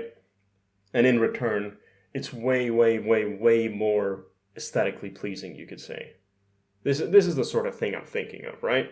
Just think in terms of trade-offs, and you'll generally get to the right outcome. And I'll give a few more examples for this kind of trade-off-oriented thinking in politics, because I think the current, or economics, because the current social order is so fragmented and polarized. I'm just keeping that in, I don't care. Polarized. God damn it, I'm also keeping that in. So the social order is currently so polarized that if a trade-off has to be made on one side where the benefit appears on the other side, you don't make the trade-off. For example, I think it's at least worth thinking of that you could have mass surveillance in cities and, have people, like, have it be the social norm that people just constantly record everything with their phones that happens to them, and, like, maybe even record everything with a camera in their day-to-day life, and, like, keep it for a few weeks in case they get sued and have to prove that they're innocent or whatever. To have that at the same time as having a very much armed and militarily trained population that has a real sense of civic duty. Because, being a gun nut that's completely politically uneducated isn't going to be very good, let's say, for the general society. In principle, having an armed population obviously prevents tyranny, but that's not all there is to it. You have to be politically aware as well, and you have to take that seriously, that you have that power. And that can only be enforced culturally. And when I say force, I don't really mean force, I just mean the force that makes people take their stuff seriously. For example, their civic duty. It's like, I have a weapon and I have the power to kill people, and I'm going to use that power responsibly and not be some short-term oriented idiot. That can only be created through cultural institutions, let's say, not through the government, obviously. But anyway, the point is that I think this might be an extremely good trade-off. A surveillance-oriented system might make the justice system way, way, way more efficient, because determining guilt or innocence can just be done very, very quickly because there's video and recordings of everything. Again, I'm not saying I've thought this through perfectly. I'm just saying this is an idea I've had that would never be discussed in the current political discourse. Because it's like, well, here we have a far-right idea, and here we have a far-left idea. Let's just combine them and see what happens, right? That would never happen today in the normal political discourse. But basically, I think the effects would be overwhelmingly positive if this could actually be implemented. Obviously, it's entirely possible. There's plenty of things there are definitely lots of things I haven't thought of here. That's the point, right? You test these things and see what happens, or you talk it through with other people who might have objections, obviously, and that's how you figure out the right solution, But again, it's the same kind of balancing act / trade-off oriented thinking that I'm talking about here. And, this kind of surveillance-oriented society with an armed population, it would obviously, again, if it can work, it would, for example, go hand in hand with this idea of being very, very aesthetically oriented in the building of your cities, or just in general. I'm not going to go list off all aspects of life that could do with a little better beauty standards or whatever the hell. You can figure that out yourself, right? You're smart, right? Anyway, it would go hand in hand with the aesthetics thing, because if you have really good surveillance of the streets, let's say, it would just end graffiti, right? It would just stop, especially if you punish it harshly, which I think is also really important, because it's very easy to say, they're just kids doing their fun little art thing, and who are we to put them in prison for 5 years for doing that? Well, yeah, why not? Why shouldn't I also talk about that? I do think that there's something about committing crimes that are totally unbeneficial to yourself economically that is worthy of more consideration than economic crimes. You're just doing something with no regard for the surrounding society, essentially. I mean, that's what graffiti is, especially the ugly garbage that I see in every city I've been in. I see it to varying degrees. And it's like, usually these people put like their street names and they graffiti them with spray paint, right? So it's simple ego expansion that you're trying to do with zero regard for integration with your surrounding society. It's like, yeah, that's a serious goddamn problem. Now, is prison a great system? Well, I'll not get into that now. But you get the point. There are lots of ways things could be better. And if you're single-minded about, all the solutions should only be in favor of state intervention, or all the solutions that we consider have to be in favor of personal liberty, it's like, Yeah, where do you think that's gonna go exactly? Alright, you know what? I think this rant has gone on for long enough. Yeah, I wonder how the reception to this one will be, because I'm just not putting on any filters this time around. Oh yeah, one final thing before I end the video. I know I've portrayed justice and equality as pretty horrific things, and obviously they are if you put them as the fundamental value and firmly believe in it, but it's not like that makes it very special. It's an extremely useful instinct, which I myself constantly use when I'm speaking. For example, I said a few times both sexes exist in order to attract the other, which I think if you just look at yourself, you know that's true, because you try extremely hard to be attractive to the other sex, male or female. And I think anyone that isn't an ideologue would agree with that sentence. But let's say I instead said women exist in order to attract men. And that's it. And maybe after 30 minutes of speaking, I say, oh yeah, and by the way, it's the same thing the other way around too. Men also exist in order to attract women. It's like, I don't think I'd get the same reaction, because it's like, I'm just throwing things off balance for no particular reason, It's the same problem, Oh yeah. I forgot completely. I was supposed to give a rational explanation for kinesiology. Okay, remember what I mentioned. In kinesiology, she puts a pendulum in front of your eyes where you're wearing the colored glasses that you knew you had to wear even though you couldn't even see them for some reason. That's the final part of the treatment, right? And that's what makes the trauma essentially diffuse into the rest of the neural structure and not be an isolated island of neurons. So let me just explain how the entire treatment process works logically for both treatments, the loafer thing and the allergy thing. So with the allergy thing, how the psychological problem causes an allergy is pretty simple. It raises your general level of anxiety and stress, and cortisol is a physical hormone that also adjusts your immune system. So yeah, higher cortisol levels will make your immune system overactive and react to things that it shouldn't be reacting to. So that part is pretty straightforward. What about the entire rest of this insane so-called treatment/religious ritual, which it honestly feels like describing it, and especially experiencing it? So first of all, not taking the substance for a while. I'm not actually sure about you have to not eat the thing you're allergic to for 2 weeks. Well, it's probably got something to do with not raising your generalized anxiety to the point where the signal in your mind that's causing it can't be isolated, but I'm kind of shaky on that part. But everything else I'm not so shaky on, thankfully. So, anyway, the arm pulling thing, extremely obvious, right? She's asking you a question and then pulling your arms. Well, what does that do? She asks you a question, and your understanding is subconscious, right? You don't have to consciously think about language, so it automatically gets slotted into your cortex what she just said.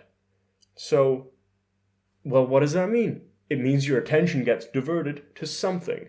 So, if she's asking you something, and the thing she's asking you about is related to some sort of group of neurons that's like kind of an island of neurons constantly generating stress or cortisol, then that will mean that one part of your brain, like one hemisphere, will be differentially more active and anxiety oriented than the other hemisphere. Because the whole idea of trauma is that it isn't integrated with the rest of your neural structure and your behavioral patterns. And it's this repressed thing that's constantly making your life worse, and you have no idea why, right? That it's literally subconscious repression, even though, you can call Freud an idiot all you want, but this part is very accurate. So this group of neurons creates an anxiety response in one hemisphere.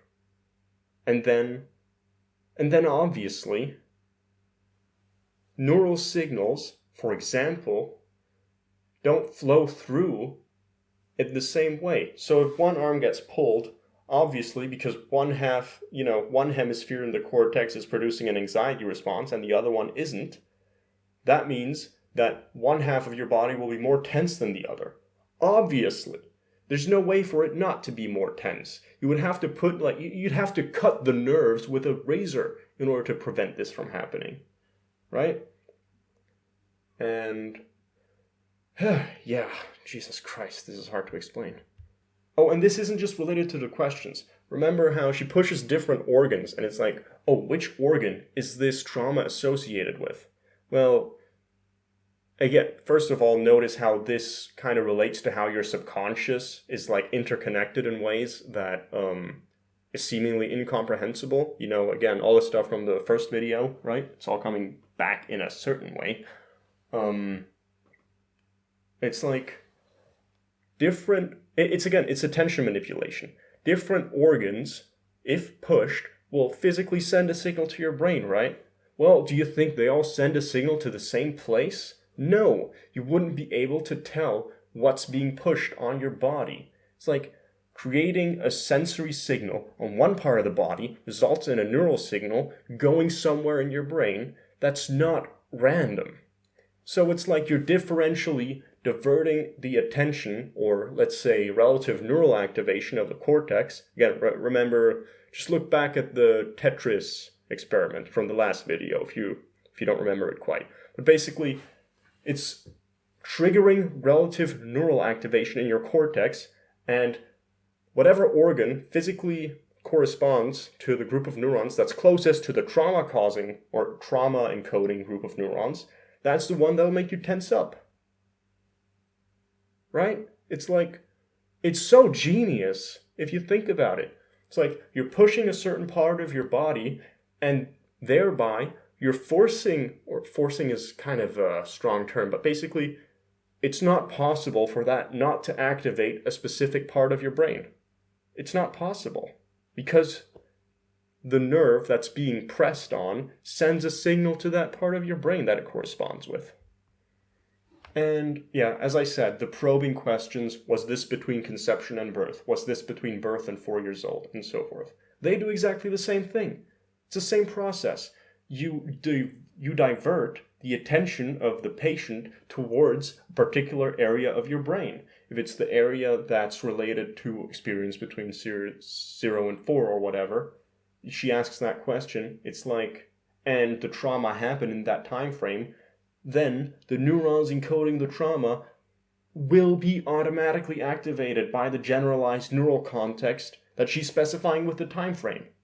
Again, it's like she says something, and there's no way for that not to have a specific neural response in your subconscious or your cortex, which is kind of the same thing, except for the prefrontal and ACC and whatnot, but whatever. Let's ignore that for now. You could also make an argument that it's all in the thalamus. I don't care. Let's ignore that for now. Anyway, the point is, at some point, you've got the memory in your head. You've got the trauma in your head, and you know what it is.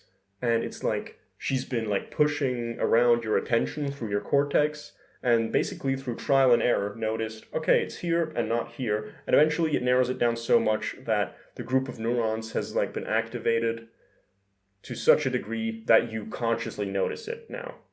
And then the emotions hit you, right? And then you do the weird thing where she's poking you on the head and doing the pendulum thing and the thing with the glasses.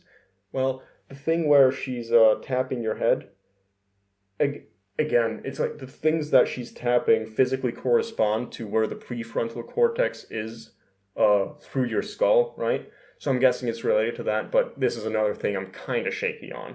Because it's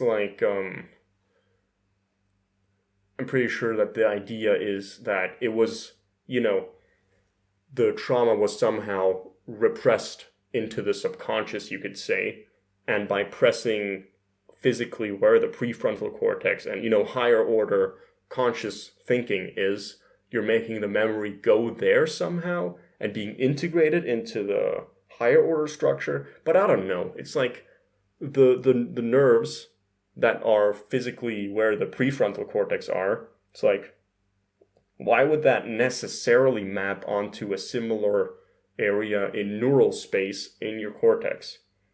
It seemingly does, and it would make perfect sense with the general structure of femininity I've laid out, where things are just seemingly aligned for no discernible reason, but they just are aligned, same as with all the other femininity-oriented endeavors like astrology or, whatever the hell, you name it, right? You all know what I mean.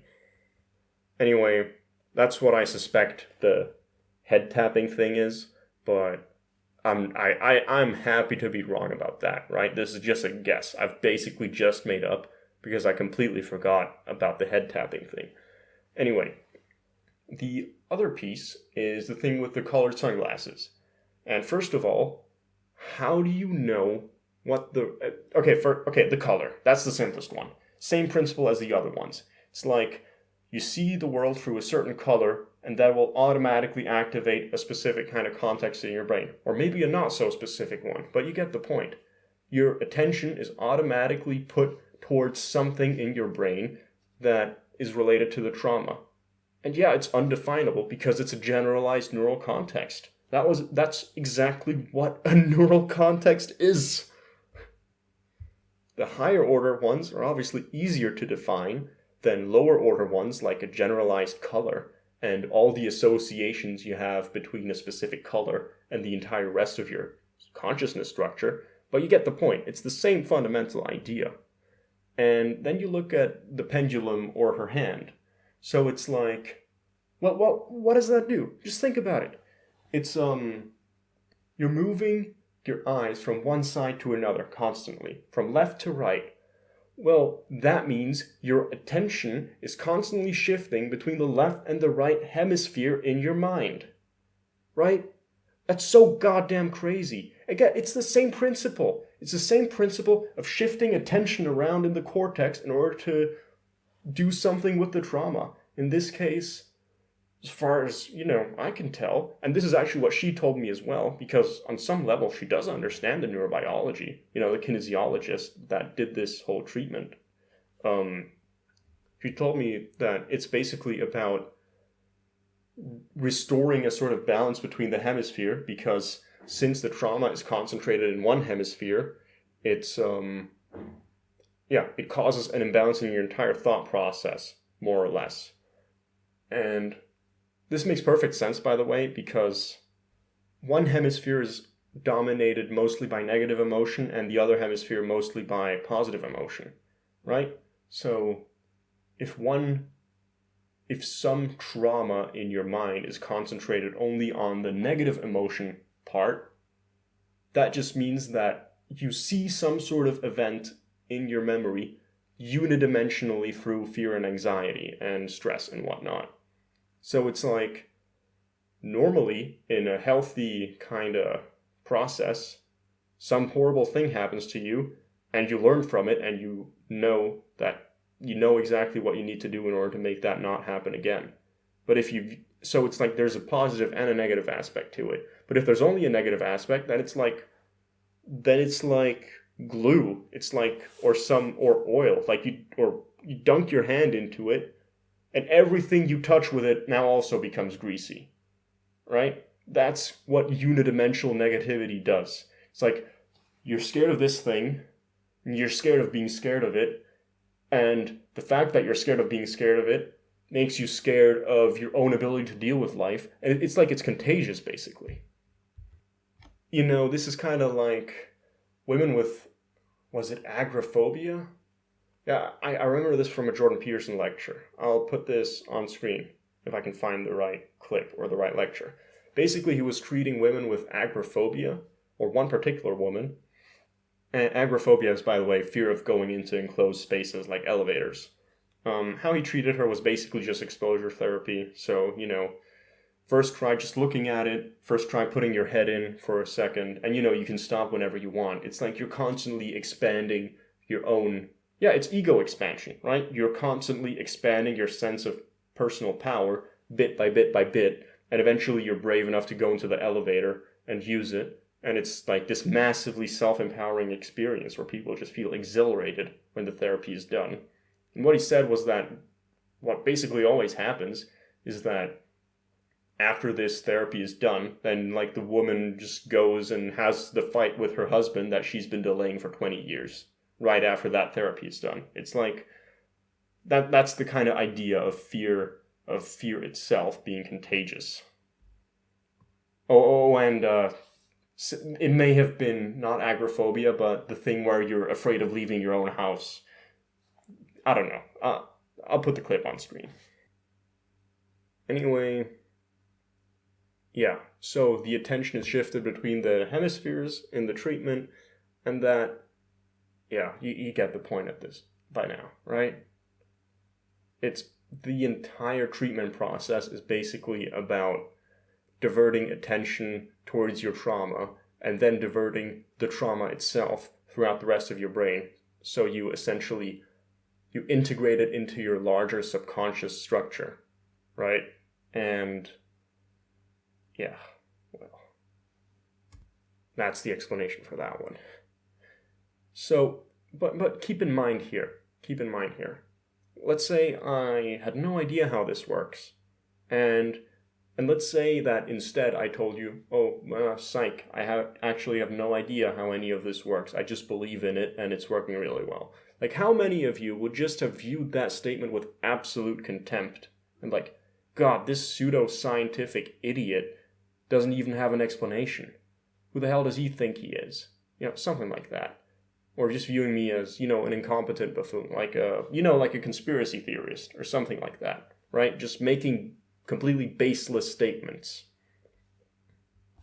And if you think you're one of those people and that's how you would have reacted, well, consider reconsidering your entire attitude to existence. How about that?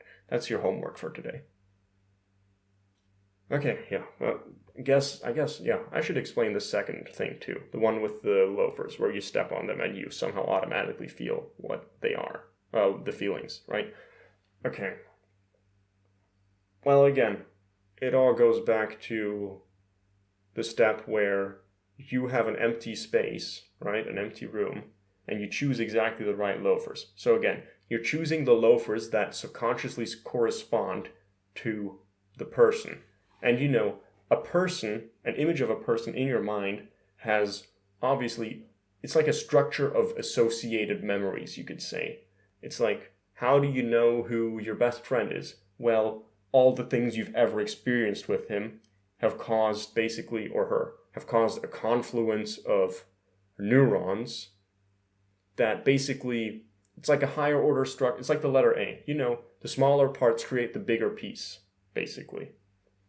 And it's the same thing with people, just that they're much, much bigger concepts, basically. But it's the same fundamental idea. And again, by choosing the right loafer, you're automatically making those loafers correspond to the group of neurons encoding that person in your mind. And by doing that for all the other people involved in the trauma or the dispute, what you're recreating is the relationships between all those people. So, and here's the cool thing, what empathy is, it's like someone in front of you hurts himself really badly or injures himself, and you automatically feel like a visceral reaction. Like, I don't know, let's say someone broke their leg right in front of you. You would feel an incredibly visceral reaction, even though physically nothing happened to you, right? Well, it's basically that empathy is that you experienced something bad, and now you know what that experience is like. And when you see someone else experiencing something comparable, it's like you project your own ego onto the person, and in that way experience their pain too. That's more or less the idea. I don't know the exact neural mechanism because, I didn't bother researching this, unfortunately. But, this is the fundamental idea, obviously. So you're doing the same thing here, where it's like by just having these loafers in an empty room, your entire attention is, or as much of your attention as can be, is diverted exclusively to these people and their relationship to each other. And then by standing in them, it's like you, in some way, you're putting yourself in their shoes, right? That's a common saying. Well, seems to me like the mechanism behind this is the same mechanism behind any other empathy, except it's way more detailed, because obviously you've just done everything you possibly can to make the empathy system have as detailed a reaction as possible. And that's why you feel the feeling so strongly. And again, it's all about activating the right groups of neurons and letting your subconscious do the rest. That's what both treatments are about, right? But again, it shouldn't be necessary for me to rationally explain this, because, I mean, look at how much effort this took, right? If I didn't happen to start researching neurobiology when I was 15 years old, which was basically a fluke. It's like I started researching neurobiology, and like I bought this gigantic book that later a professor told me, well, really, this is only what you'd buy after your master's degree. But like I just slogged my way through that and Googled every third world in the goddamn book to actually understand what it was. But like, and this was only because I watched a documentary about how the Rothschild family actually controls more than half of all the wealth in the world, and they're just good at concealing it, but in reality they just own everything, and this is all in order to control society and protect Israel, or something like that. Like, that's what, I just bought that wholesale, right, for a few years. But I thought, well, hold on, what's the solution to this exactly? You can't just kill the Rothschilds, because then someone else will just take their place. Because, the whole evil capitalist contagion thing, right? That was the fundamental idea for me back then. But I thought, oh wait, yeah, I know what's necessary. You have to biologically engineer selfishness out of human beings. Because, well, look, we lived in the Stone Age for most of our evolved history, and yeah, back then we lived in tiny societies and were extremely hostile to everyone else. So it's like there's probably some sort of thing in our brains that says care about 100 people max or 50 people max or something like that, and everyone else is an enemy. I thought there's like just a little switch, just a little lever you can turn, and then you just crank that up to 10 billion, and then all the world's problems will be solved because everyone has infinite empathy and understanding for everyone else. Yeah, I was 15. What do you expect, right? But that's why I started researching it. If I didn't happen to do that, I wouldn't have a goddamn clue about how any of these really occult-looking ritual/treatments work. That would not make them any less effective, it wouldn't make them less effective at fixing broken families, for example, or at helping you fix serious trauma in your life. So the point I'm making is you should have accepted this without the rational explanation, okay? I'm not going to repeat myself on that again. I promise you that. Jesus Christ, the video's getting a little long, I think. Okay, I'll just wrap it up here. Okay, I'm going back on script, boys. It's finally the time. I'm going back on script. Okay. So, as you might have noticed, I portrayed justice in a pretty horrendous way. And still, that doesn't mean it's not a useful way of thinking, because this kind of inherent feeling of wanting balance and wanting an equilibrium, it's kind of the same as your conscious. It's something like, what I just mentioned. It's like this balance between the hemispheres in your mind, the balance of femininity and masculinity in every aspect of your life. It's like, yeah, it's all interconnected.